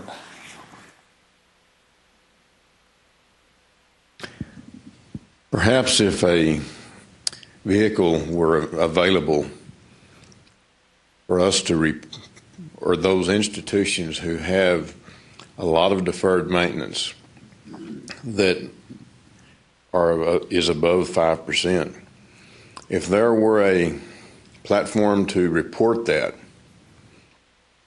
anonymously, wouldn't that be a good point for the legislature to see and realize that by putting these caps on, they've handcuffed folks? I do have it. You can go. You can take it though. I don't mind. It's all yours. And I was going to address with some closing comments, but thanks. On the 5%, there was a large, for anyone who did sit in on the work group, a lot of the discussion that went on about the 5% and the term cap. No such cap exists.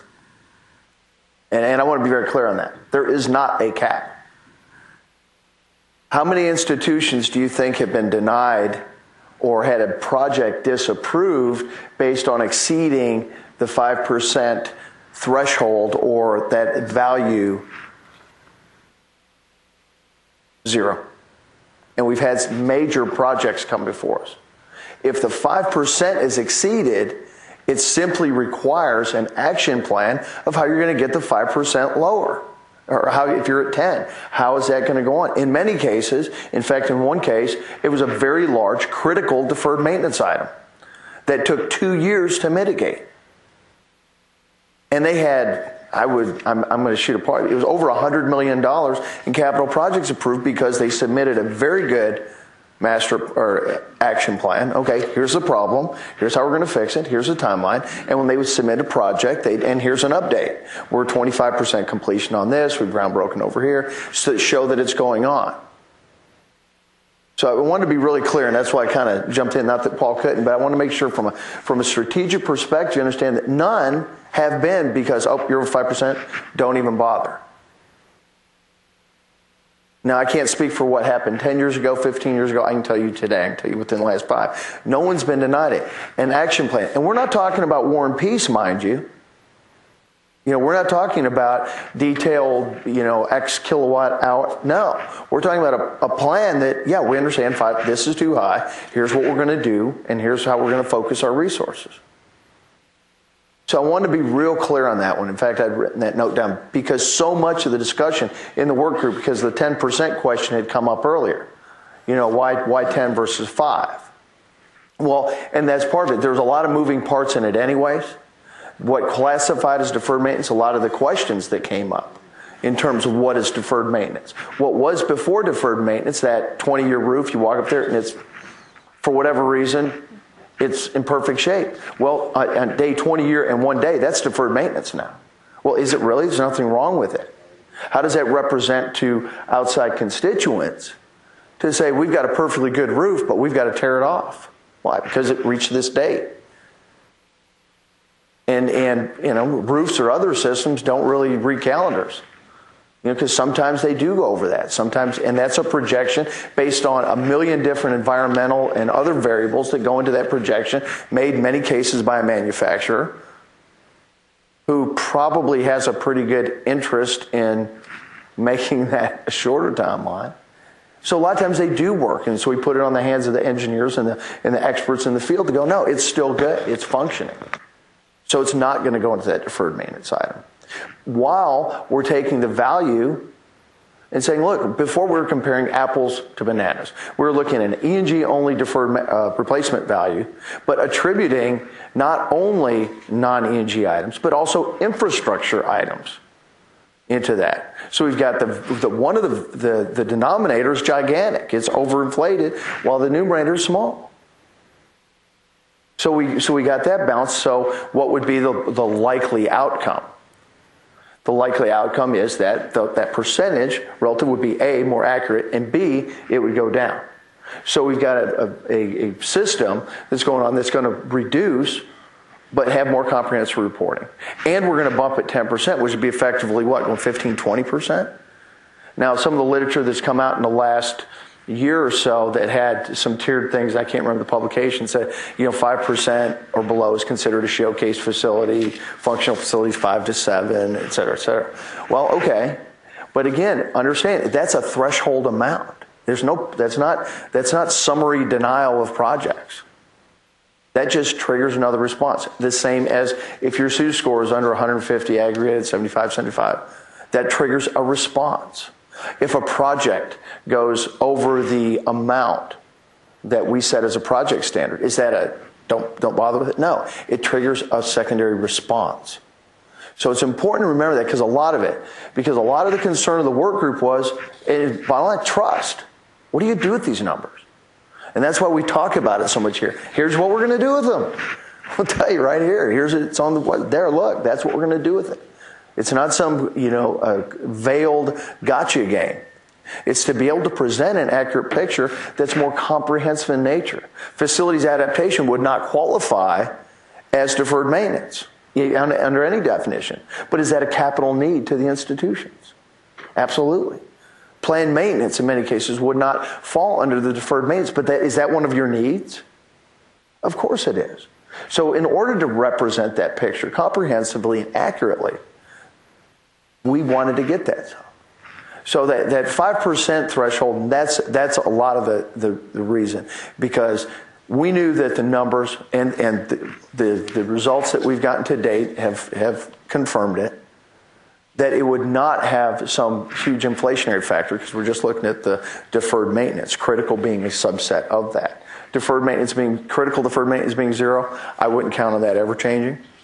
I certainly wouldn't purport. I think there shouldn't be anything that places the occupants or the building at risk. I mean, that should be like a laser-like focus on the part of the institution to go get that thing fixed for whatever it takes. So I wanted to jump in on that part and with that. Because I know it is at 5%. It's just floated around like a gremlin in the room, and everybody. And I know he brought it up, but everybody did. It floats around in everybody's head. Where are we at? Because it's an easy number for the senior administration, the executives to digest. They digest tons of information. Not that they can't, but in the surf of the other information, that's an easy thing to grab onto. When I'm telling you, it just requires that secondary response. And with the other data, here's how much we've spent on deferred maintenance. This is how much we've spent on planned maintenance. This is how much we spent on that. Those things, before we had the MP4 report, which had, as far as I could tell, little connection to what really went on. And people would look and say, well, that's how much they spent on maintenance. Baloney. I know it was far more than that. Or that's how much that was connected to this MP2. Good luck finding a definitive connection between those two. This provides that picture, that vehicle. Say, yeah, well, it's broken, and yeah, this is a condition, and here's what we're spending. We're putting forth the effort. We're putting forth the intensity that we need to mitigate these conditions. But age of buildings, environmental variables, a hurricane hits. Hurricane hits Lubbock. Who knows? If hurricane hits Lubbock, I wouldn't sweat anything south of there. Just, University of Arkansas or something. I don't know. But do you see what I'm saying on that 5%? It's not a stop sign. It just triggers another response. One other thing, plan versus release, a lot of talk, well, if we plan to do it, if we didn't plan to do it. I know that's one method of doing it. You say, well, if we don't plan to do any maintenance, it's not possible for us to defer maintenance because we didn't plan to do any. How could we defer it? Well, that's kind of the emperor with no clothes strategy, and we certainly don't. We want to be able to have a place. We want to have a place to get that where it doesn't have that perceived punity. When we only get the deferred maintenance information, as easily it can be perceived that we're just looking for what the problem. We're looking here. Give us a knife to stab you with, and that's not the case at all. It's never been, but it can be perceived that way. And on the energy savings performance contracts, remember they can be structured differently. Those are expenditures. It's a capital project. Now, if they're mitigating other problems, certainly those expenditures that you spend on that would deal with it. So, and Paul answered that. So, okay, Rulon, more to your question. How do you anonymously tell us information? There are instructions on our website for that. There are a number of vehicles to do it. So, if you need to tell us something that you can't get through. But like Tom said, there are better ways to approach it than telling us the information anonymously. One is the cascade of maintenance and how it will just grow if you don't deal with your deferred maintenance.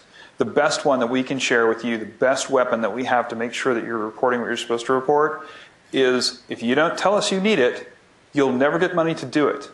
So if you're capping your deferred maintenance to make sure you stay below 5%, it's going to look like to the legislature that you're doing really well with your maintenance and that they maybe could reduce your funding a little bit and see how you do with a little less. I don't really think you want to send that message, especially in these particular times. You need to show the true picture.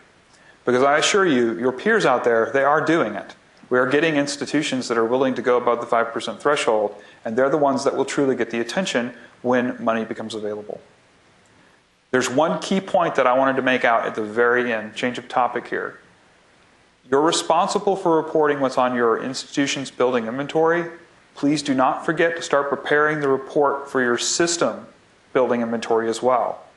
You almost all have systems, and I haven't seen any report on those yet.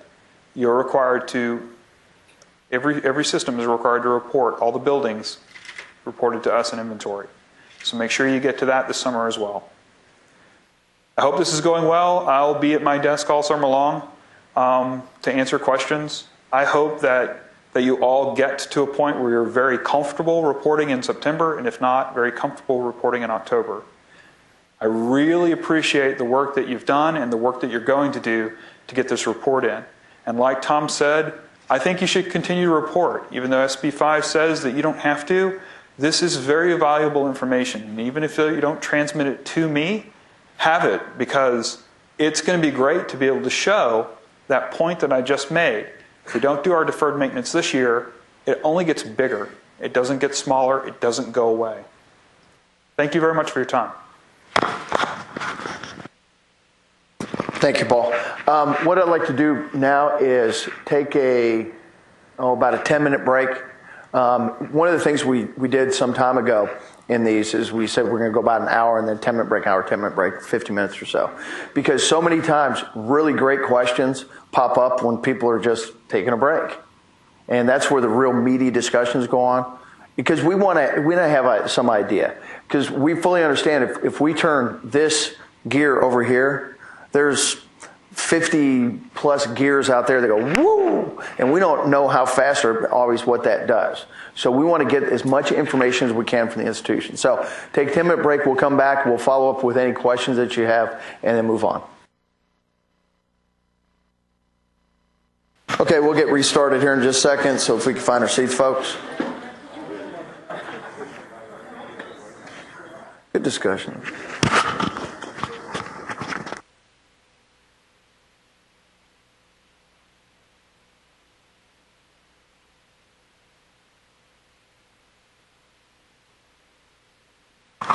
Okay, really great discussions. I know I was part of some, and I hope there are several going on. Are there any follow-up questions after the break? One of the things I do want to touch on is the interrelationship between ongoing maintenance, planned maintenance, deferred maintenance, critical deferred maintenance. I think it's important to, at least from an administrative perspective, look at that. You know, it's a relative certainty that if you don't do the ongoing maintenance on a facility, that at some point planned maintenance will occur at an accelerated rate. And if you don't do your planned maintenance, deferred maintenance will accelerate. And if you don't do that, critical deferred maintenance will accelerate. That's, tried and true kind of a heuristic, if you will. Well, interestingly, as you go along that continuum, guess what happens to cost?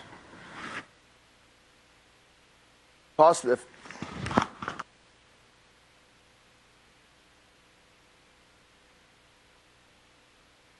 last forever. Okay. So so the cost, the failure costs are far higher.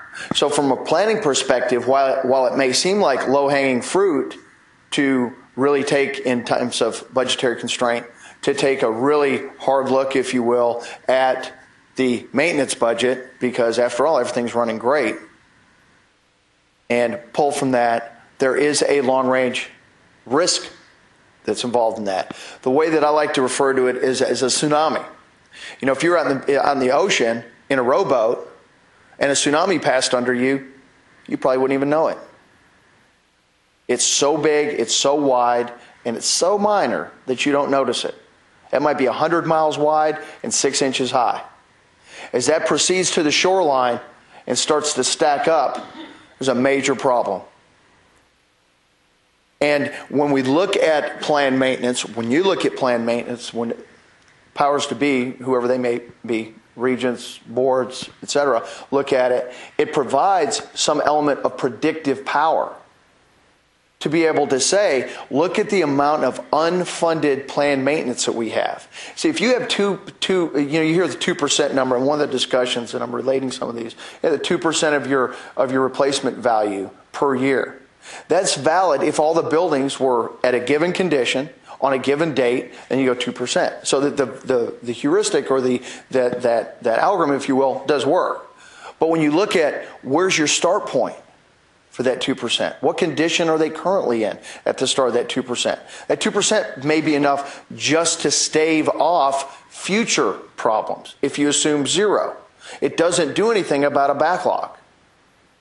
Now, would I be in error if I said most institutions don't report all of it? I probably wouldn't, and I'm not going to sit here and go, you're not. I don't know, but I'm going to say I feel very confident based on many of the discussion I have that yet 5% threshold is really weighed on people heavily, not necessarily in this room, but at institutions. And that's why we make such a big deal about going, look, it just triggers a response. So when we look at that, we want to be able to predict over time. So you take say you got $1 million in planned maintenance this year, and you fund $500,000. Well, did some building system figure out a way to heal itself? No. Well, it's still wrong next year, and you've got that extra $1 million. So that's 1.5. And you fund $500,000 a year. Next year, it's $2 million.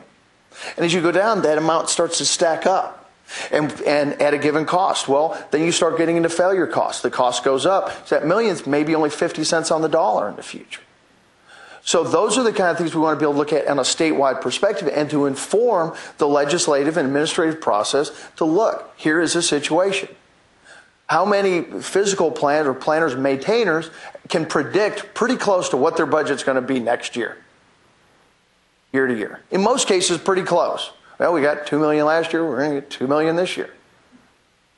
The only question in hand was that enough to perform the maintenance that you needed to? Well, if you didn't, then there's an unbudgeted amount. And that will roll forward every year. That's the maintenance tsunami. That as it goes forward, at some point, it's going to hit. Again, unless we get into the future Terminator or whatever times when little robots go around and fix stuff. Or building systems heal themselves. They're going to break. They're going to wear out. And it's going to keep coming. And it's going to keep coming. And it's going to keep coming. The Committee on Efficiencies in Higher Education that met here prior to last legislative session, one of the recommendations was that the 2% number. Institutions reserve 2% of their replacement value for deferred maintenance, with the understanding that's not going to do anything to stave off the backlog. That's simply not going to occur. All that's going to do is that's not going to mitigate. It's just going to keep it at that point and not allow it to get any bigger. So it is tough budgetary decisions. It involves all different elements of the campus. Because many times facilities are just assumed. I walk in, I assume the lights are going to come on.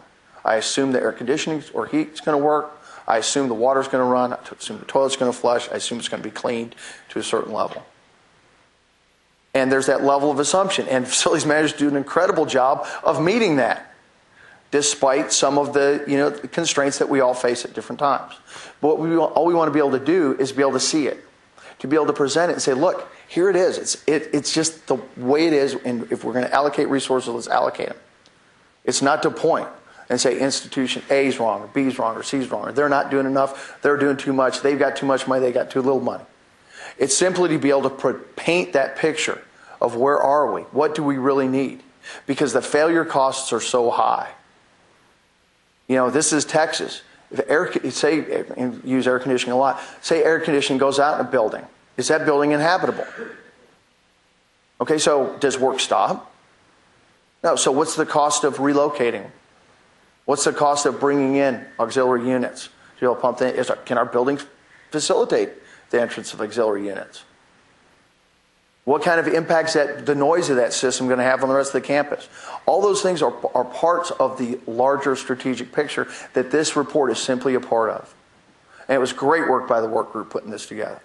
And it is easily understood by legislators, by legislative staffs, by board members. They can look at it. Adaptive needs. Well, you know what? They're probably not as important as some other things. And it's true. They're not as pressing. They're as important, but they're not as pressing. Where is our pressing need?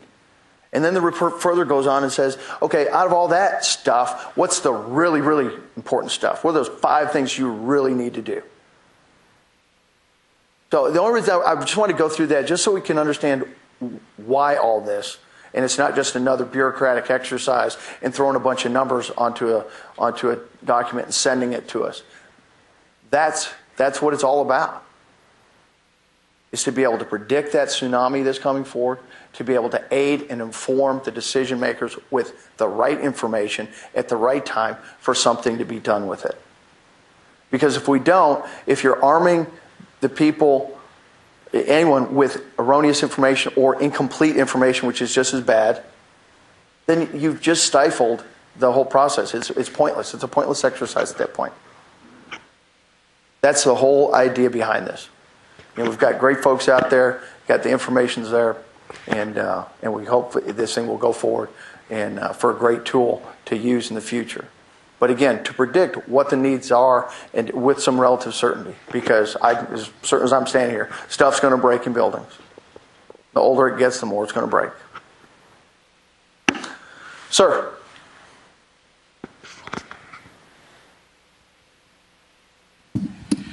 Just to clarify the budgeted and unbudgeted classifications, are the projects just be unbudgeted for the future fiscal years and only budgeted in the current fiscal years that you're right? The only information we want on that budgeting is the information that you have, which is what your current budget is in the upcoming year. 2 years from now, the budget can change. It's only the budgeted year. So your FY 14, 15, 16, those are all going to be unbudgeted projects. Right. We kind of hope from, at least from a facilities perspective, that would somehow reflect the need. So it could vary. It may go up, may go down. But we would be asking you for information that would be a guess at best, and we don't want to ask that. Any others? 1 second, sir. The future years would be Ps, proposed, not necessarily budgeted. Right, exactly.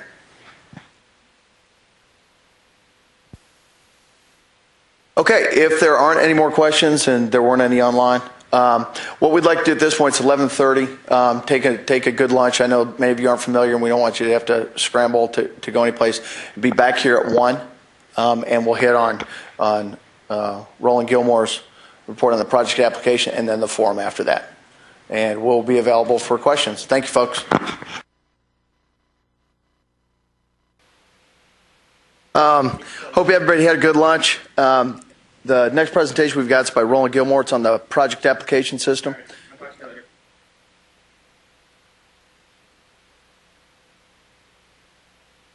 And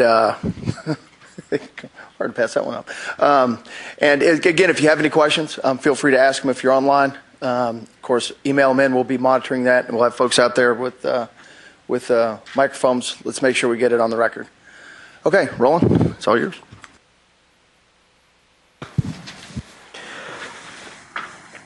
Well, I'm going to talk a little bit about the project application process and some of the things that we look for in these project applications as they are submitted to us. Sometimes they all don't always kind of mesh throughout the application, so we thought it'd be a good idea to try to communicate what we're actually looking for when these project applications and what lines should be filled out and that. And like I said, anything else, any questions that you might have throughout this process, just jump out there and ask them. So the project application is intended for the staff that either supply information or actually input the data or even submit these project applications through the ICPS, which is a web-based tool that we have online at the THECB website. We're going to talk a little bit about the hey, why is this not up?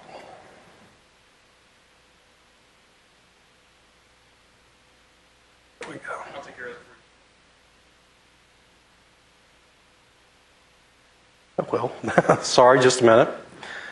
There's about 5 areas that we're going to cover today. We're going to talk about the types of projects for approvals, what need to be approved by the board. We're going to talk about what projects that are exempt from board approval, what those are, as well as the procedures that you go through, and some of the tracking reports that are actually come after this project on a periodic basis, on an annual basis, basically. And then what triggers a reapproval of these projects that you submit.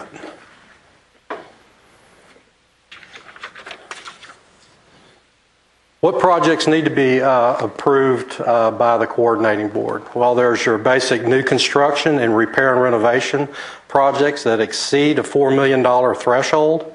These have to come before us for an approval. As far as for the board needs to see these, or there's several levels of approval process. Some of the other projects that need to be approved are like auxiliary enterprise projects, intercollegiate athletics that exceed $4 million as well. We also have ENG improved and unimproved real estate property purchases. All of these need to come before us as well. We have the ENG improved real property gifts, that is, donors give property of either improved or unimproved value. These properties have to come before us with that exceed $300,000 limit. So if the property value exceeds $300,000, you still need to come before the board. All of the energy savings performance contracts come before us to seek our approval prior to getting the approval of the SECO. Now they can both coincide, and you receive our approval as well. So those have to come before us as well. Tuition and revenue bonds. We don't actually approve the TRB, but the evaluation, we have to evaluate the project just like we would any other project, and then you would receive an approval letter based on that evaluation, whether it goes to the full board, the committee, or just the assistant commissioner. What are some of the projects that are exempt from board approval? Some of these projects are any new construction or repair and renovation projects that are below the $4 million threshold. We also have projects that are financed more than 50% of the permanent university fund or available university fund. Those are exempt from our approval. Projects, construction, repair, rehabilitation, privately owned buildings. Those funds that are being used for those particular construction projects are not under the control of the institution. Those are exempt from board approval as well. Gifts, grants, lease purchase agreements intended for clinical or research facilities are exempt from board approval as well. We also have new construction, repair, and renovation projects that are undertaken that pursuant of other legislative authority. That means they've been approved by other legislative authorities. Those are not subject to the board approval. The lease of property and facilities do not come before us for approval. Gifts or lease purchase of unimproved real property and gifts and lease purchase improved real property that the institution does not intend to include in its ENG buildings and facilities inventory, those are also exempt for, that is, $300,000 or less.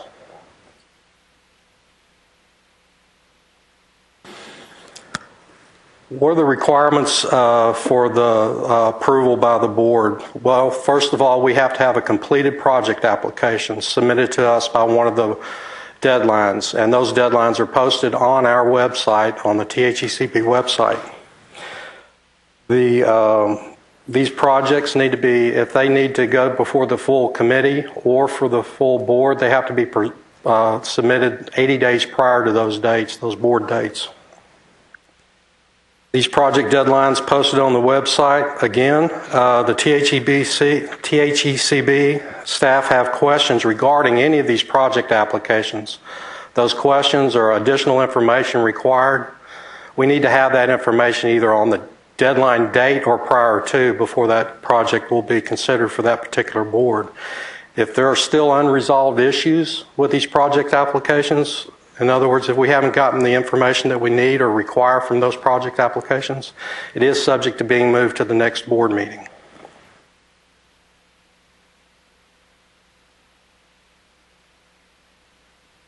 In this project application, you have several different line items that you attempt to fill out. One of these is the project description, the project name, and the justification. The project name needs to be as descriptive as possible, using one of the three types of verbs like renovate, construct, or purchase.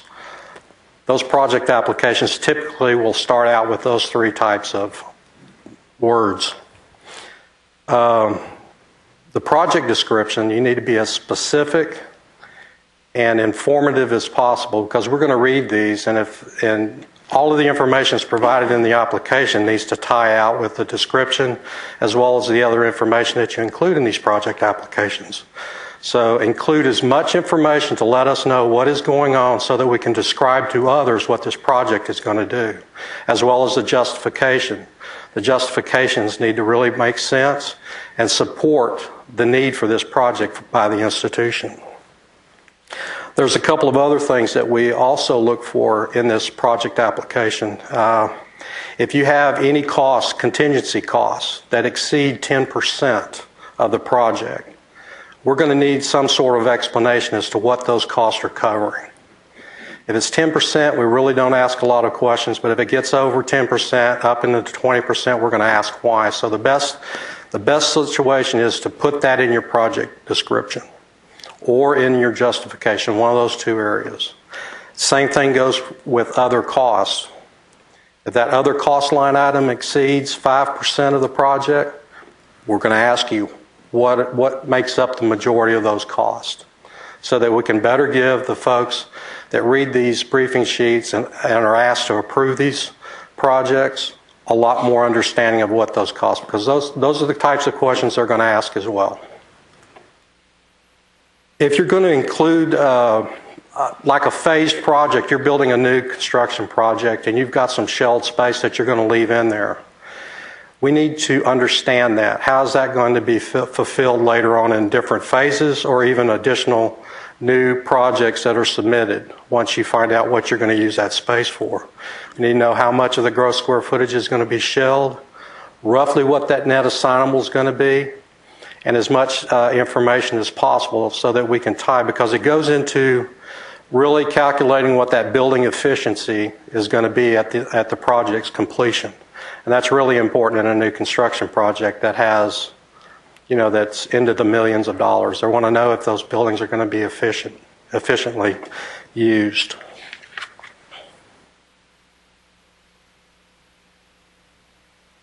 If you look at the screen, there's a couple of columns on there that are in the blue. It's estimated start date and estimated completion dates. We know these dates are budgetary. They're not always, to the nth degree.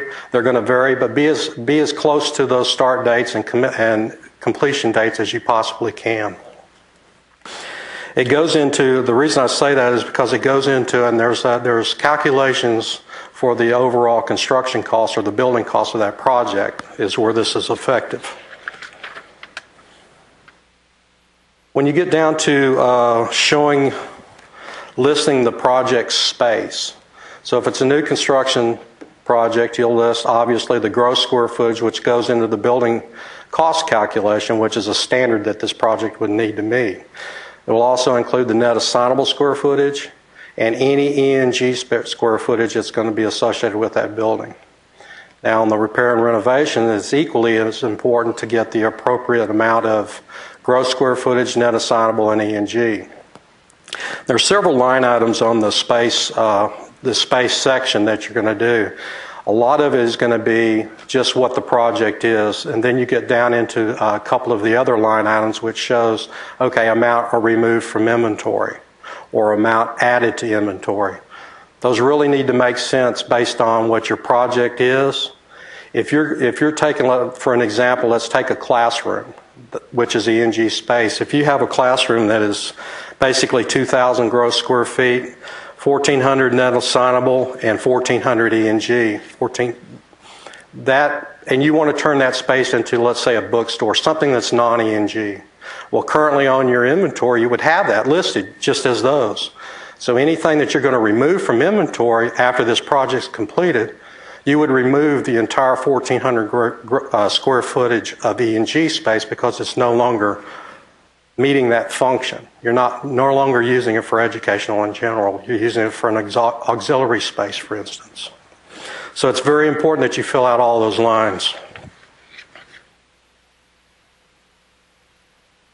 While we're talking about space, there's a couple of new edits that we have added to the CBM 11 report, and we're coming close to needing that reported again. Those edits are, there's going to be a hard edit, which is already in effect, that some of you might have already seen.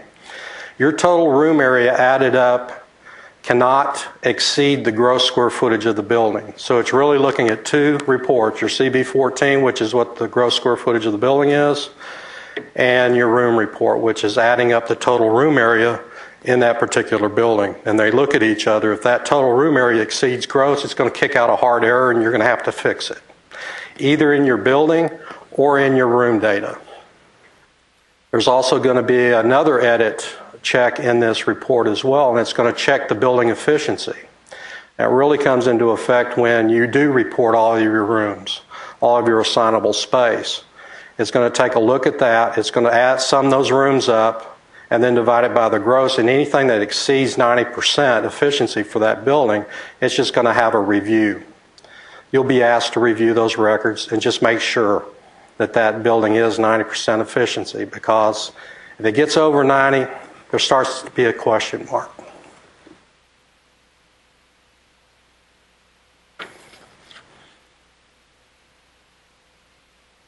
Moving on down to the additional costs, this is where I was talking about needing to make sense from your project description to the cost and on down through the space.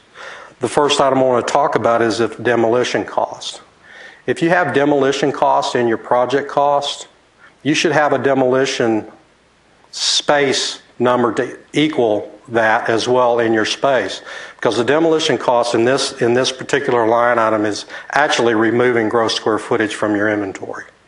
So if you're renovating a space and you're removing gross square footage through that renovation or even a new construction, you're removing part of a building for an addition of new construction, you would put that removal of that demolition of that existing building as a remove from inventory, and then you would put on the new construction that's going back over that footprint, if it is indeed going to add to that building as well.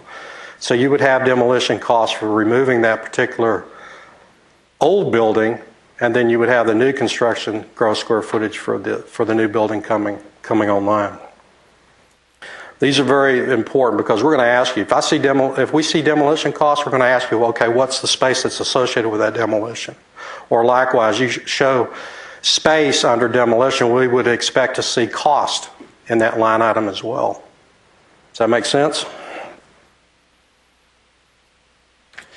We did spend some time, as you go through your project application, you'll see blue highlighted items on there, and usually if you click on those, it will give you some sort of a definition and possibly some examples, especially in the cost line items. They'll give you not an extensive list of costs, but it will give you a significant amount of those types of costs that would be considered underneath that particular line item.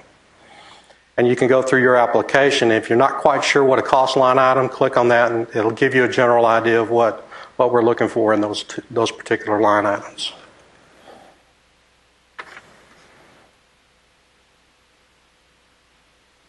Down in the professional fees, all of these architectural and design, those are typically costs that you know. You can also have a particular project management. Either your project's being managed by a system or possibly contracted that project management, or you could be doing it in-house. In either case, you could put those costs, or there's a place here for those to be separated out of your main cost line items. Other professional fees, administrative cost, property acquisition fees. These are like appraisals, title searches, Title fees, even broker's fees would go in this line item. So the property acquisition, which is another line item up there, which would be just exactly what you're paying for that property, minus all the fees that go with it. Administrative costs consist of many things. And like I said, if you click on that little deal, it'll give you a whole line item of what we consider administrative costs. Is this exclusive? No, there could be other things that we haven't identified that could go under the administrative cost of that project application.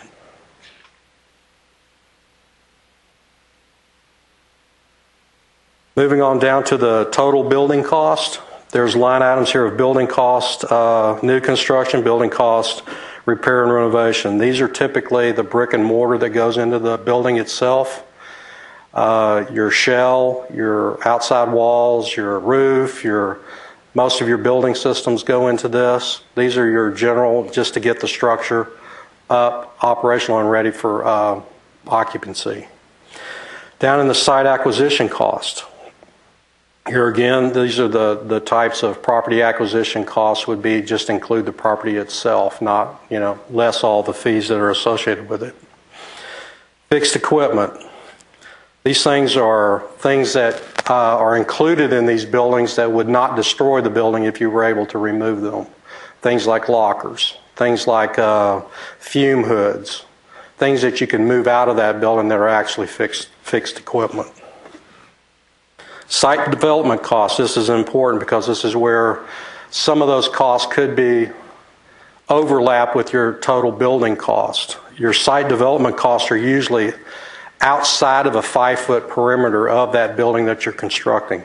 Parking lots, landscaping, sidewalks, things of this nature would be included in your site costs and not included in your building cost itself.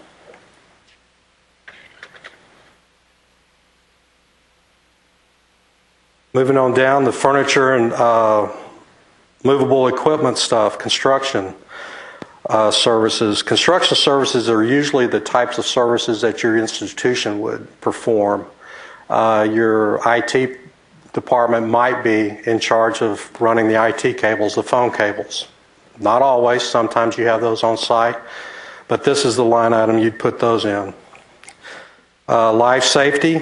These would be sprinkler systems, general alarm systems, ADA requirements, things to make the building of a safety as well as code compliant with the ADA.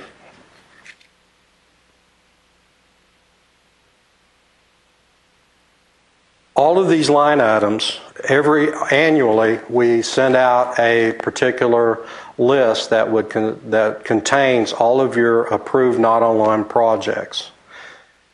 This is an important tracking report because we use it in the construction of the construction cost standard. So any of these projects that you have outstanding that are approved not online basis, so that you haven't completed, it's very important to update those square footages. Gross, net assignable, E&G if it's applicable, all of the building costs, the building cost itself, the repair and renovation building cost.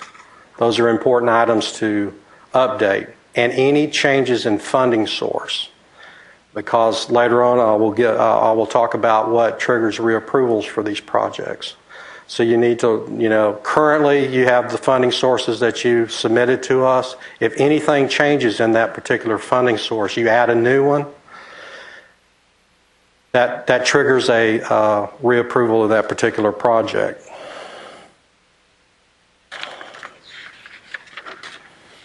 Okay, just what does trigger a reapproval of a project? A reapproval is triggered by, from the original estimated cost, if the construction costs exceed, the total project costs exceed 10% of the project, that would trigger for you to have to come back to the board for reapproval. Also, if the gross square footage changes, that's either plus or minus 10% of that original gross that if you built less or you built more. It's still, if it's greater than 10%, either way, you still trigger a reapproval for coming back to us because you haven't changed the cost, you're just building less or you're building more. There's also several of triggers that would be affected in a property purchase. Let's say you've come to us and you've gotten approval to purchase a particular property. If that hasn't been completed within 24 months or 2 years, you still have to come back for a reapproval for that property purchase. Also, if you haven't let or contracted that particular construction project within 18 months, it triggers a reapproval of that same project. And of course, any changes in funding sources, those will trigger reapprovals as well. Are there any questions? Yes, Tim. On E&G property, they said we need CB approval. So if I'm buying a surface parking lot, do we still need CB approval for that real estate purchase? All real estate purchases come to us, regardless of what they are. Now, what the $300,000 exemption is property that are gifted to the institution. If that's over $300,000, then you would come to us, but it's exempt under $3,000. If it's gifted, not if you're purchasing it. Any others?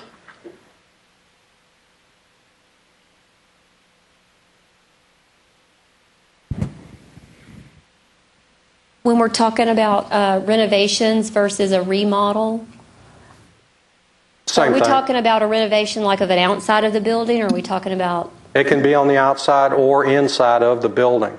So a remodel is the same as no matter what the dollar amount is? Correct. Remodel and renovation is basically the same terminology.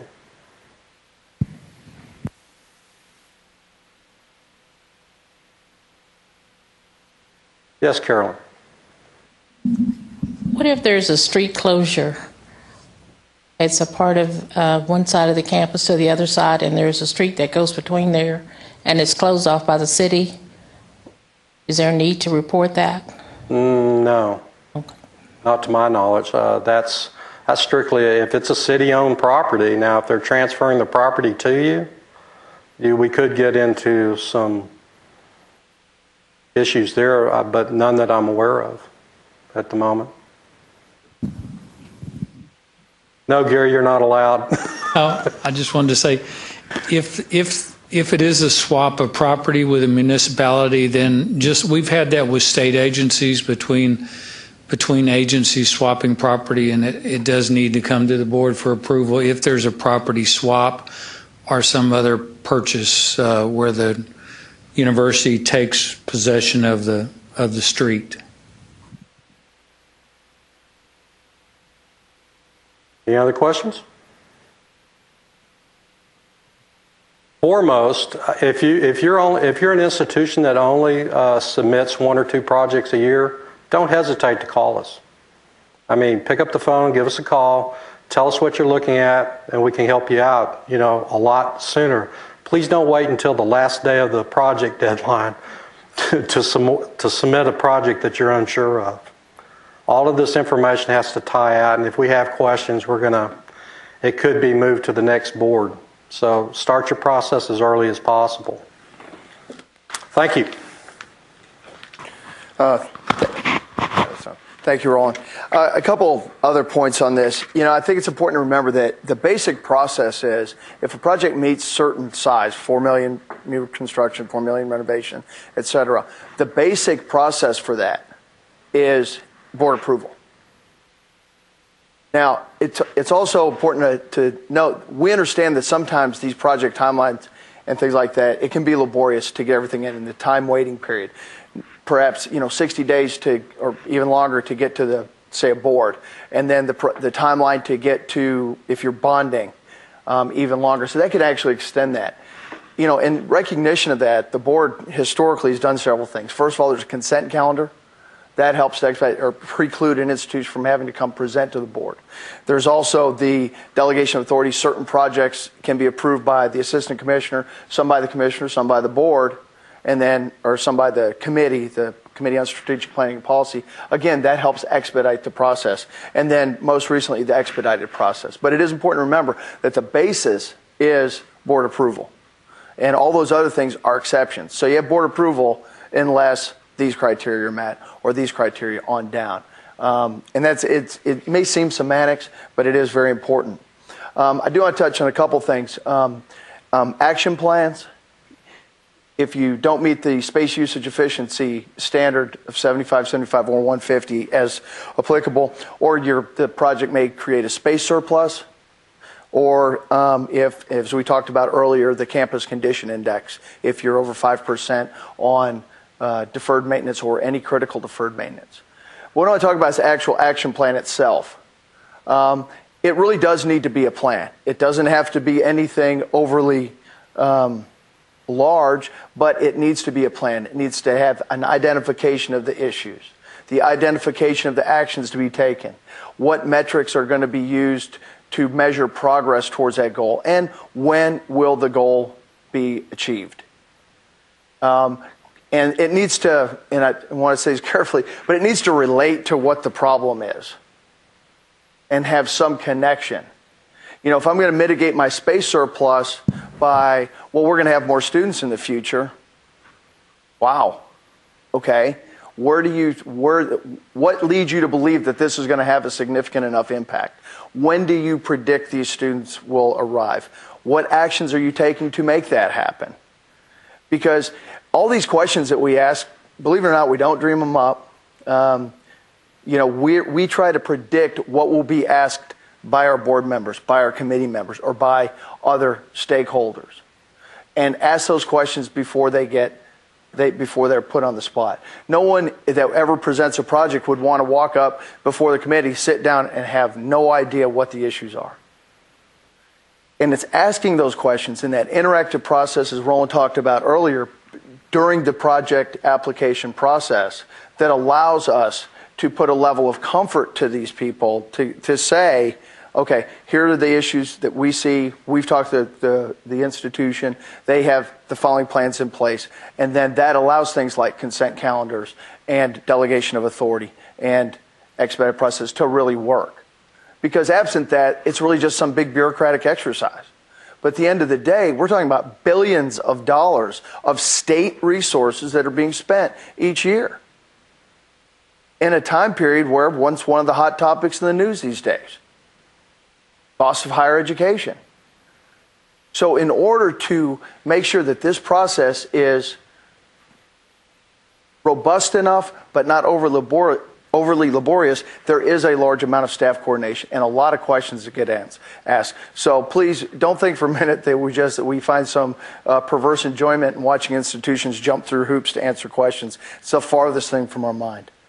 But we want to make sure that we've got a system in place that can answer those questions even before they get asked. Let me see. The expedited process has gone along. It's an interesting animal. You know, for those of you who aren't familiar with it, SB 5 had two main provisions in it that affected the project application process. One, that if an institution or system, revenue finance system, had a AA minus or better or equivalent bond rating, then they don't have to go through the BRB anymore. So that brought that timeline down. So if it's got a good bond rating, then it doesn't require BRB approval. Also, if your institution meets certain standards for SUE, certain standards for this, the PRT results, certain standards for space model, and things like that, and the project meets all standards, then board approval isn't even needed. So all those conditions being set. Now we've had some institutions that have brought hundreds of millions of dollars projects through on the expedited process. And we've had some that don't qualify at all.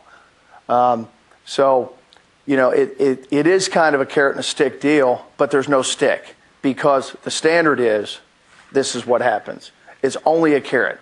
And if you do this, this, this, and this, then you can be eligible for that. So it's a carrot less the stick situation. I want to make sure we're real clear on that.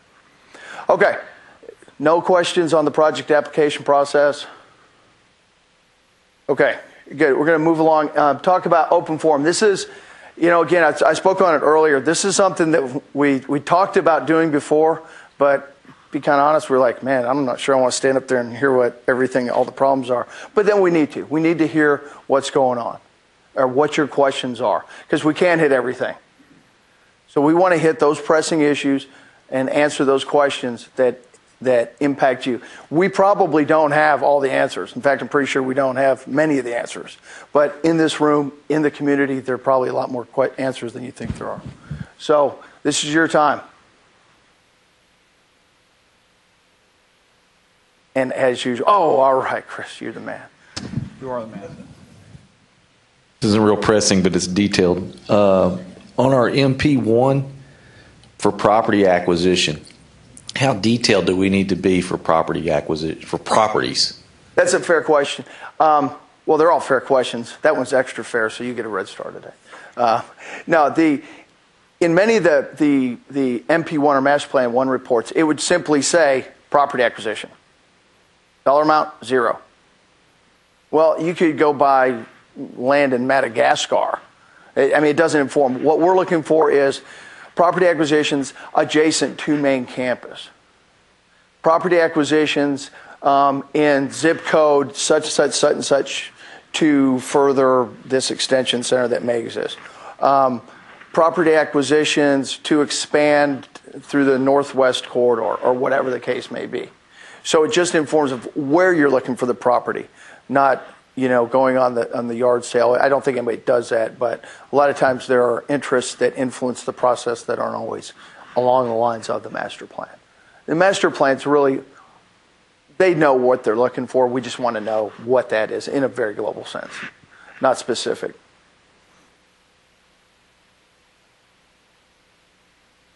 Roland, question up front here, dude. Too slow. Oh, she's squeak. Oh, that's bad. Here, speak out of two of them. Yeah, right. Leased space with another agency adjacent to us, either dollar consideration or no money changing hands. Can you tell us a little bit about what you expect as far as reporting of that? So you have lease space, if I understand correctly. Planning to have lease space. Possibly. Planning to lease an operational lease. Right. Okay, we do not approve operational leases. Okay. Once you execute the operational lease, it needs to be put on your facilities inventory, coded, building type as lease space. That's all we don't approve operational leases. Okay, I'll kind of kickstart here. Space usage efficiency. This last year, we changed the report a little bit. We actually put institutional graphic data and some tabular data in the report. Has anybody here seen that? Taking a look at it? Okay, some good, bad, thumbs up, thumbs down, thumbs up, thumbs up. Yeah, again, that was one of those things that kind of a double-edged sword as we talked about it. Could that be seen as us picking at the institution?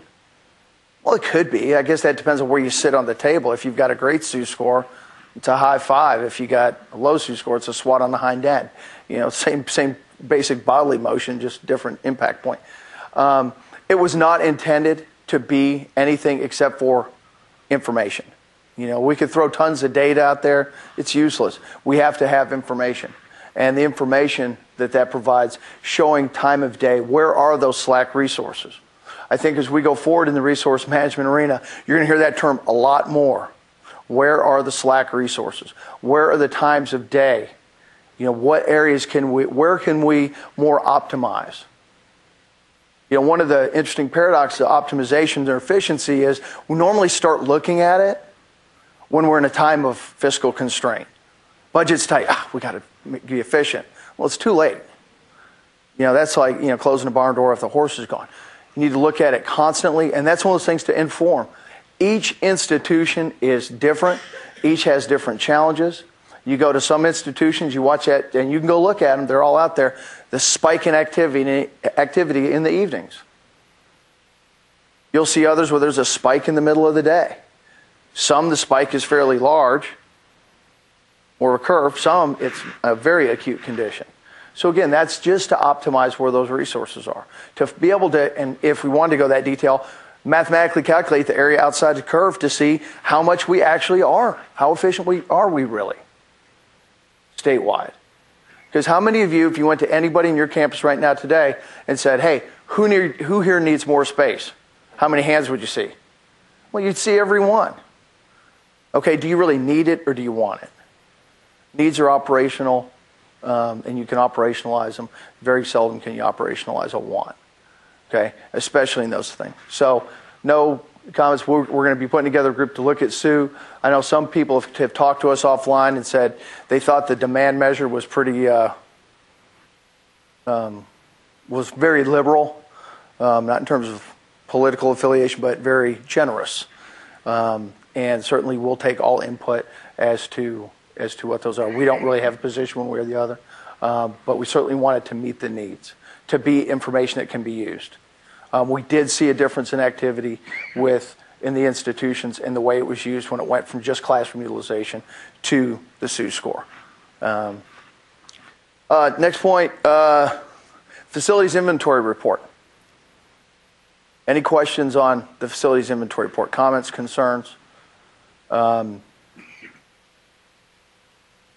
Timelines, please try your best to hit the timeline, especially on the legislative years, because we're getting pressed for those data and we need them to get in and be certified. So please don't wait till October 31st and start launching your files, because what will happen, you're going to get errors. Almost everybody does. So it takes time to mitigate those. We'd rather not be doing that in November or December, in some cases January or February. We'd rather get those done. If you need help, Roland and Jennifer will jump on that. Because we do link the 5 to those. Lillian, yes ma'am. Can you please speak to the not allowing the external operations code to spaces that are not used by the university? The external operations code, you're talking about that 999999? Not the CIP code, the usage code. So, 92. Right, and 92 so to what kind of spaces? 92 not any allowed? space that we report. We have lots. We have a bit like in Sugar London, particularly, and Veronica can add on to this. We own the building, the whole entire building. Part of it is used by a community college, so we cannot really speak to what specific subject areas they may be using the rooms for, because it's leased out to them. Yeah, you can still report it as a functional. I get those mixed up. Usage code, functional category 92. Now, that you may not know exactly what's going on in there. Right, but on the CIP code. So, what did you report that as on the CIP code? I'd have to look them up, but I mean any of them, because it's going to be. Because you're not allowed to report that you don't know. So we have to identify a specific CIP code. Well, it would be if you're allowing them to use them, you could say there's, and again, I don't have them all memorized. I will work on that, William. Oh, no. I'm kidding, of course. Thanks. But where you can put one, and again, that kind of goes to inventory. It's one of those things where we used it because, and it's going to be non-ENG no matter what you do as soon as it hits 92. So, it's as long as you know what it is. The 00 CIP, we've reserved that for the use with classrooms. So there's one central operations or whatever. But it really, I mean, you could put it the same as the one next door. It's not going to be ENG. And therefore not subject to external review as soon as it's not ENG.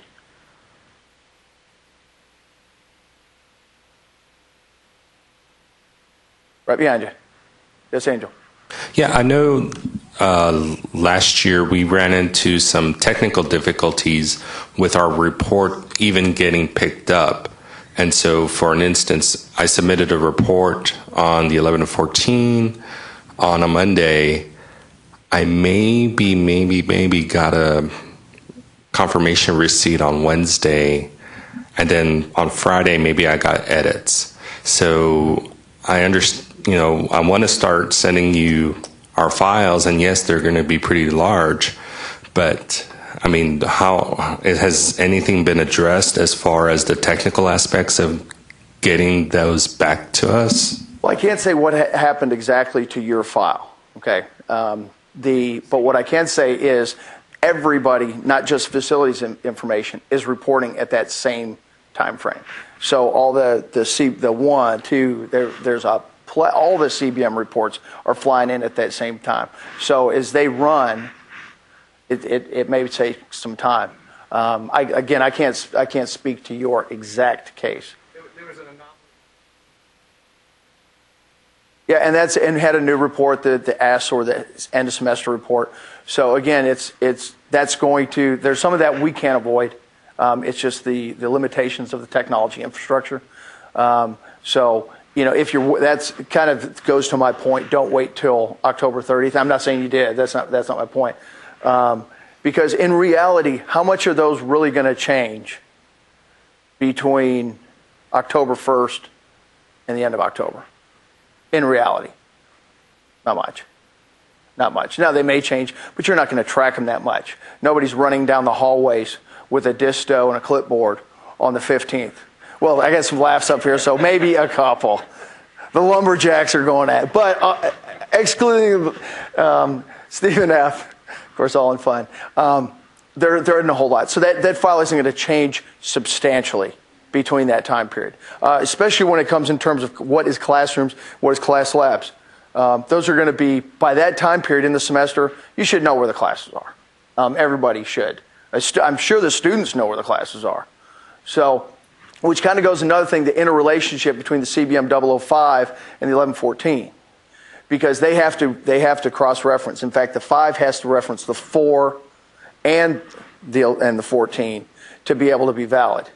Now, historically, the 11 and 14 came in, and then the 5 came in sometime later. Well, when the 5 comes in, guess what we often hear from institutions? That's not right. That's not a classroom. Well, that's what you told us a couple weeks ago it was. Well, no, it's not. That's moved. It's because we were getting classes in closets, literally in closets. And we're looking there, and this doesn't match. What ends up happening with that is you lose the utilization hours on those. So that's a check we do, and we find any of these crazy things like, really? I mean, and maybe that's right. I don't know, but something in there may be amiss. So again, there's some technology side of it, but the other side is that should be an annual process. I think for most people it is. It's an ongoing. If you're starting on September 30th to go do your facilities inventory for the year, I would submit to you that you may want to start a little bit earlier. About November 2nd would be a good time period for the next year, November 1st report. And you can submit at any time. If you feel it's solid enough, you can submit it now, and it'll run. So one of the things we don't want to do is get into the conflict between the 5, submitting the 5 and going, no, wait, that's really this kind of room. Well, your inventory says this. Well, can I uncertify my inventory and change my inventory to match this? Because pretty much our response is going to be, please do that before it comes to us. That's your data, it's your reports. You can reconcile. The SUE application, we run SUE in, you can have it, and we'll give you a copy of it. You can run it yourself. You can see exactly what your SUE score is at any given time. Some institutions have built their own systems to be able to track that even as often it could be near real time. To be able to track the efficiency, which is very valuable during scheduling time periods as they're looking to see where the available Slack resources are. I know some have almost like an LED bar and I think some have meters on them. That as they're scheduling, where's it at? Well, there's a red meter over there. Plug it in here. Plug it in there. But you can reconcile that yourself and find out where those differences are. So a lot of this is, we've got as many people processing the state as many institutions have just processing that one report. So, please get it as close as you can to us, because it's really difficult if we go back, when we publish the SUE report, which around January 1st or so, and then all of a sudden somebody says, wait a minute, that's not right, this is wrong, can we decertify the inventory? Well, the problem is we've also got the space model that we've run in the meantime. So we've got literally hundreds of staff hours that are eradicated by that, or potentially eradicated by that. We don't want to go down that. Certainly, you wouldn't want that. We don't want that. We really can't afford to. So we'd let you know, please, run those ahead of time. We'll give you every piece of every application that's possible to where you can verify these and run these internally first, and that way you know the answer to the question before it gets asked. Any other questions? Ma'am. 1 second, please. Now, we got to get you. No getting away now. Okay, in reference to Lillian's question, I think what happens is we have all these classrooms. We know they're used as classrooms, but we can't report it because it kicks it as an error when we use a 92. Right. So... Well, you can classify it as whatever you would like. I mean, for us, when we, and on the report... I'm sorry. No, you can classify it in a lot of ways. It's how you're using it. Right now, you're leasing essentially a space to someone. When you put 92, you're loaning it to them, correct? Okay, you're loaning them that space. Is there some provision that says they have to use it in a certain way? Because when they report it as not owned. So you got two sides of the fence. One, this institution owns it, but is letting this institution borrow it. Okay? That's obvious in the Code 92.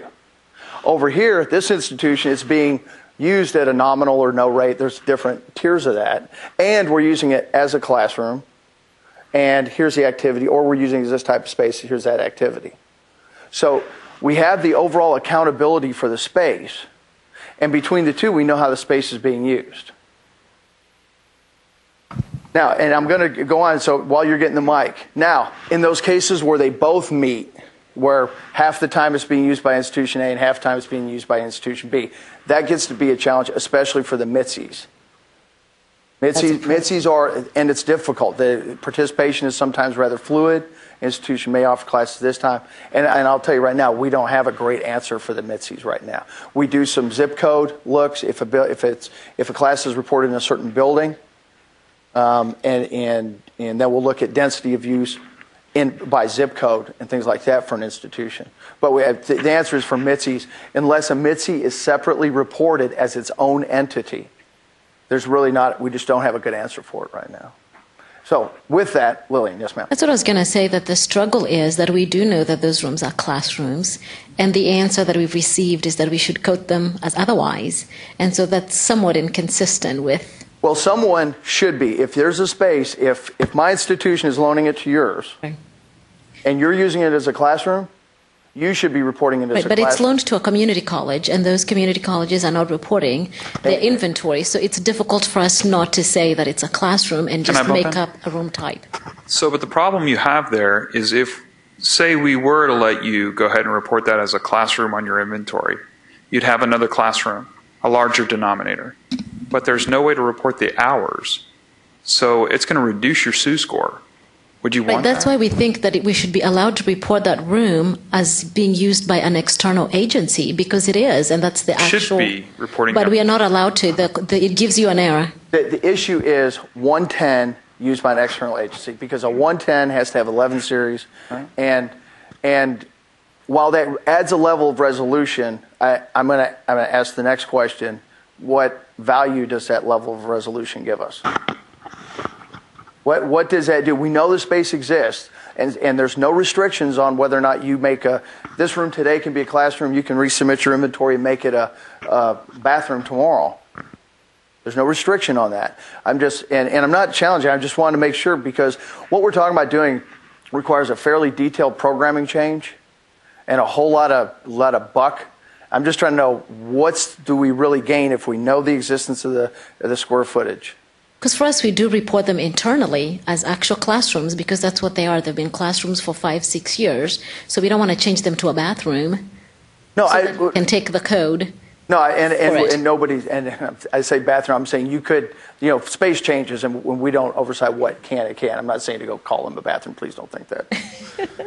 And for the record, folks, no. But the point is that when it comes to that, we look at classrooms as being a microcosm of or bellwether, if you will, of overall space usage efficiency. Because we would, if we went down that road and then mandated it, we would then be mandating if you leased out an office building to E.F. Hutton, how are they using the space?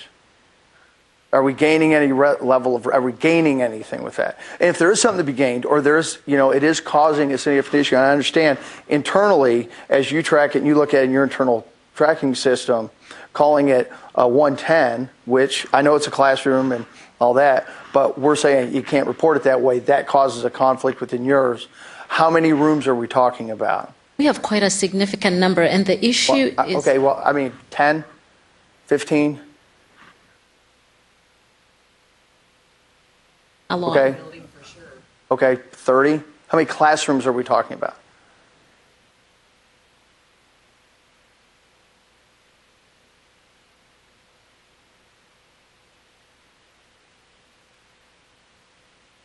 Okay, so, a number, and how many Mitzies do we have? I guess the enormity of the issue, and I understand it, and I do understand the conflict. It's just, like I said, for us to go and do that, we would have to do some detailed programming changes to our inventory system. And like any other system, it was built, with certain parameters, and then to go in and change it, which we would certainly advocate for if it was a large enough issue statewide to require it. And I think where we really run into that conflict is with the Mitzies. That's where we really run into the conflict. And, my personal thing is calling those meeting rooms, because quite often in meeting rooms on campuses, those are leveraged for academic space. They have that commonality of usage where they can be, but they're not used of sufficient intensity to be called a classroom. So you can have a meeting room with 2 or 3 classes in it, as long as the predominance of use is meeting room. And so if you're not using it as a classroom, I would submit that it's not a classroom to you, because the predominance of your use is not a classroom. We certainly don't err in that direction, for sure. No, but having it is, it's how are you using it? We're using it as a lease, and I don't know, they could be using it as a storage room. Now, I think there's some benefits, and certainly we don't mandate that Mitzies be reported on a separate inventory. They do have their own FICE code. It's certainly possible.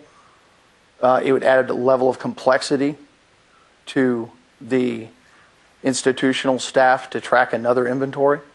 And, certainly if that's something that's a possibility, it would be as simple like adding another institution, which we have done. Yes, ma'am. I think if we were consistent if you guys told us what code to use specifically, SIP code and, the usage code is going to be a 92, or the functional code.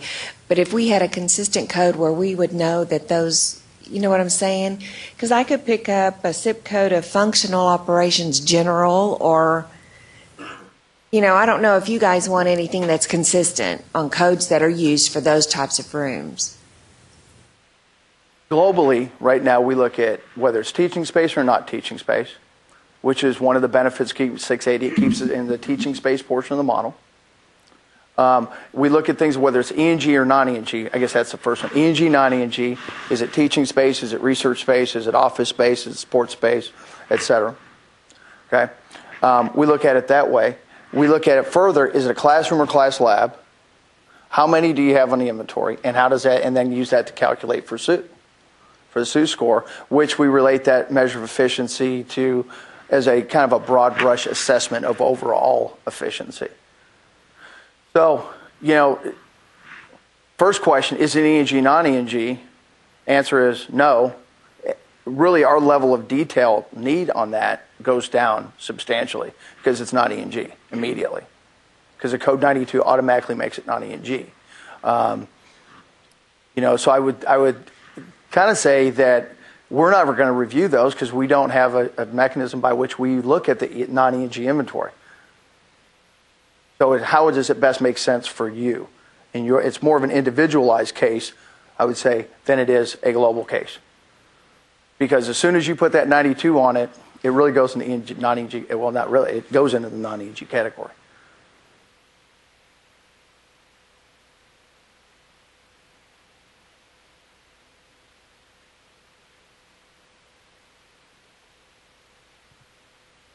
Hang on. Yeah, that's a situation that I have to deal with periodically in classifying space. There are requirements for the coordinating board, and then there are local requirements because I want to keep track of things a certain way, or my management wants to keep it a certain way. And so we have to find ways of doing that. To me, if I code it as 92, it's off my books because I'm not controlling it anymore. We're not using it anymore. Someone else is. But I may want to know what type of space it is. But as you said, if I'm not using it as a classroom, it's not a classroom to me.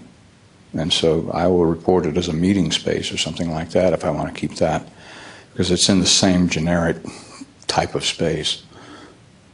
It's a meeting area. Well, and there are, I think the NCES manual has some examples of where institutions or systems have gone even beyond, say, the 310 office is a classification. They've created other codes, 311, 312. Now, when they roll it up on the report, all those are called 310s on the report. But a 310 may just be normal admin office. 311 up to, say, 313. 313 may be executive office. Now, when that rolls up into the report, it grabs everything from 310 to 314 and says office, collapses it, populates the report, and it's done. But it gives that next level of resolution. One thing we never want institutions to have is this inventory system, or whatever you have, the sole purpose of that is to report to us, because you're really losing sight of a great management tool, because it tells so many tales.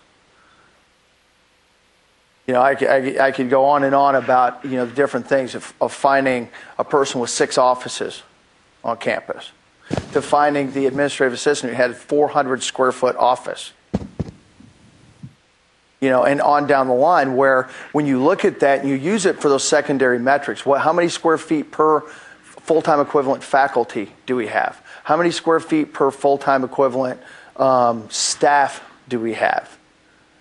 Do we have enough? Where are opportunities for optimization? I know I've told this before. One of the federal governmental agencies went to a space charging system, if you will, and said, for every dime you save, 5 cents goes to you in your discretionary budget, 5 cents we keep. And when it was all said and done, an entire building in the Beltway in Washington was handed back to GSA. Given back, we don't need it. Because they found these opportunities for optimization. Not under times of fiscal constraint when that power's got to be on and the air conditioning's got to be on, but just as a matter of course. And so, that level of resolution is mainly for your use. Ours should be really just a summary report with the least detail out of all of them. So if you want to have a code and a system, which I guarantee you have more flexibility for your system than we do, of 111, which is classroom for us, and 111 equals whatever when you send it to us, then that's another alternative. And some places do that kind of thing. Yes, sir. How would you classify distance learning?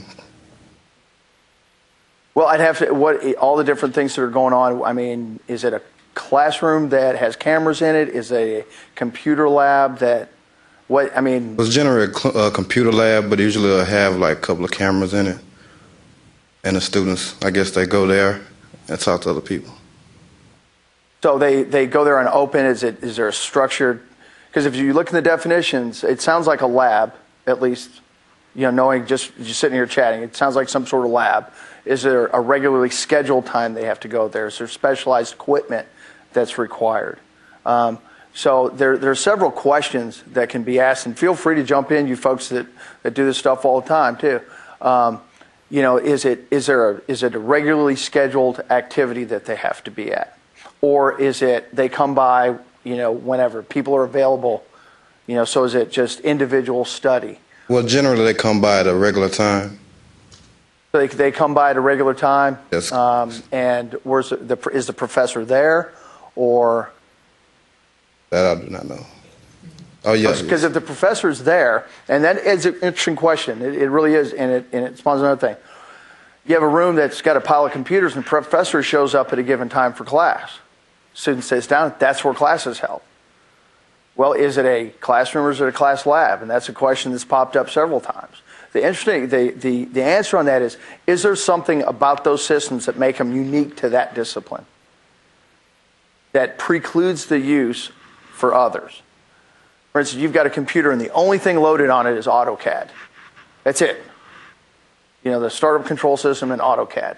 Nobody else can really use it for a whole lot except architecture. That would then classify, because that precludes its use, as a class lab because it has those specific equipment in it. Now, if it's just a normal computer with a normal suite of products, whatever system, don't want to plug one or the other, but you know, the normal suite of products, can an English class walk in there and use it? Could a geology class go there and use it? Sure. Well, then the existence of that computer does not make it a lab. Now, 30 years ago, I'm dating myself, 20 years ago, that might be different because the technology was so much newer when you went in. You had to have somebody go, okay, don't touch it, don't break it, be nice to it, next sort of thing. Now, with that, I can get more information than you could on one of those computers. So it all depends on the scheduling. We can get together offline or whatever. But again, it depends on how the offerings are structured. Is there a person there that's giving instruction? Do they show up just to do assignments for a class? They show up there to take the class online, but there are proctors there to assist. There's a lot of different variations. In fact, that's one of the questions that will be going before the space planning tool work group, is how do we determine what the appropriate amount of space is? Because right now, for an online course, completely online, students in Bulgaria, that counts as a student for the space model, like they need space in Lubbock or Denton or Austin or College Station or wherever else. And certainly that's not indicative of what's needed. So, and we can talk offline, and that's one of those little parts about the whole system that there is an art and there is a science to it. And it's all about going, well, here's why. And that being a logical, reasonable argument. And that's the key part of it.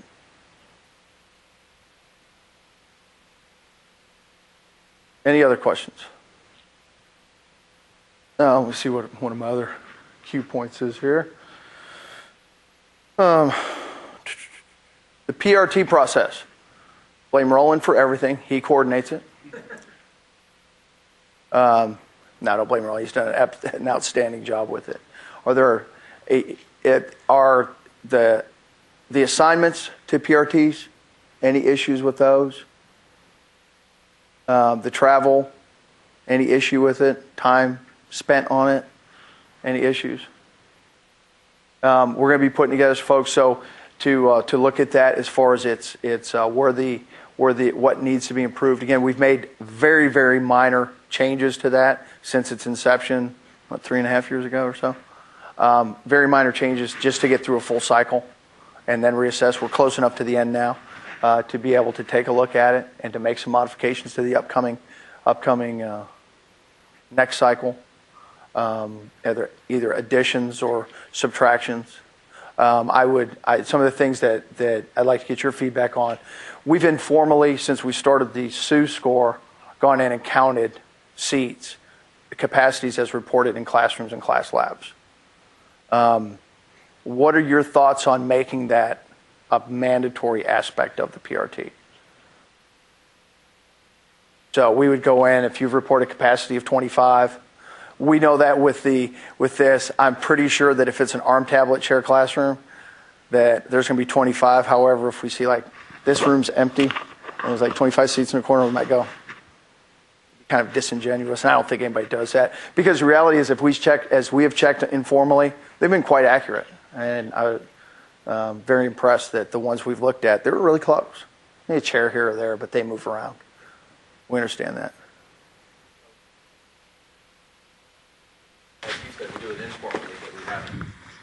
Right. The question was, we don't check that, almost as a question, I guess, and we do it informally because it wasn't part of the criteria when we started it out. SUE didn't exist then, and as systems and processes have evolved, we've gotten more to that.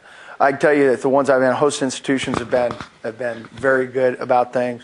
Yes, sir. The only thing I'd say is if we did do that, there'd probably be a distinction, having been on the audits, where, the difference between a seat and a station. Because we go into classrooms now all the time where the capacity is 25 because they got 25 computers and that's how they're doing it. So there may be more seats. They've just converted that space into something else. So those other chairs really don't count anymore. They're not scheduling any more than 25 people because there's only 25 stations as opposed to 35 chairs around the room. Right. Classrooms have capacity. Labs have a station. Right. But we would. But and that would be line's blurred something now. So. Well, yeah, that would be right. the folks that are they're here and they're looking. So. Nothing online? Okay, well, I'm out of prompts, folks. Chris. Conference. There's a conference? There's a conference? Oh, wait. There's one of the people that are on the committee. Hey, Jennifer, what's the news about the conference? Yes, we have the Texas College and University Facilities Conference coming up in October.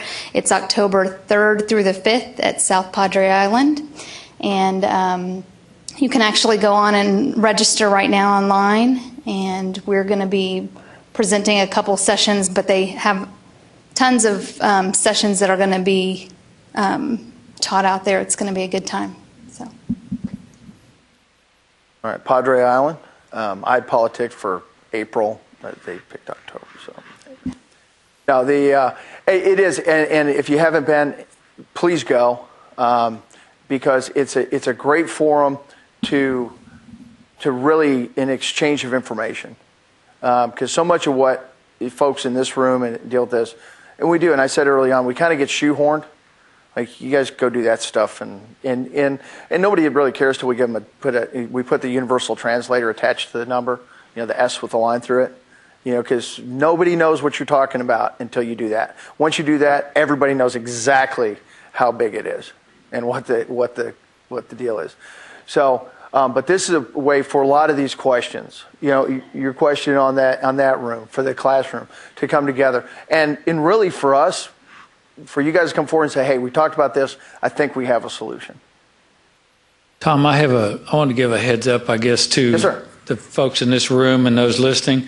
A survey on cost efficiencies in higher education was sent to your chancellor or president last Friday. And just a heads up to you, because you probably, the folks that are attending today may be asked this information.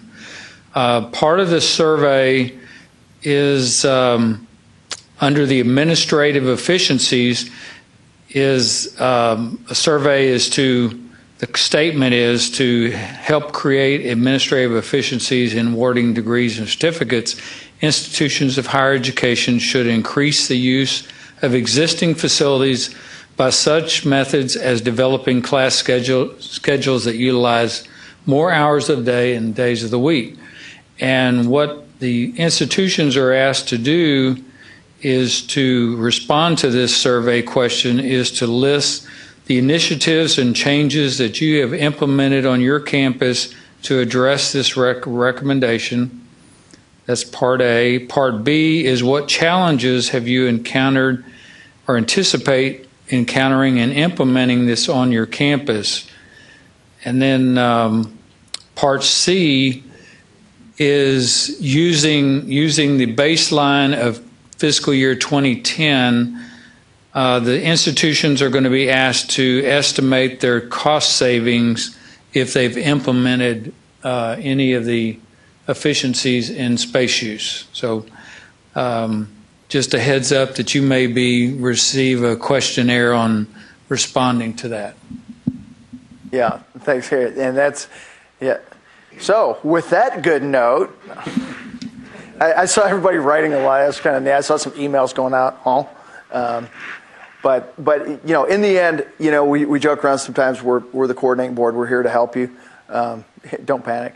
But in reality, you know, what we are a coordinating board, and part of that is coordinating the activity between institutions. And that TCUF helps with that a great deal. These sort of opportunities to exchange information and ideas are all good deal.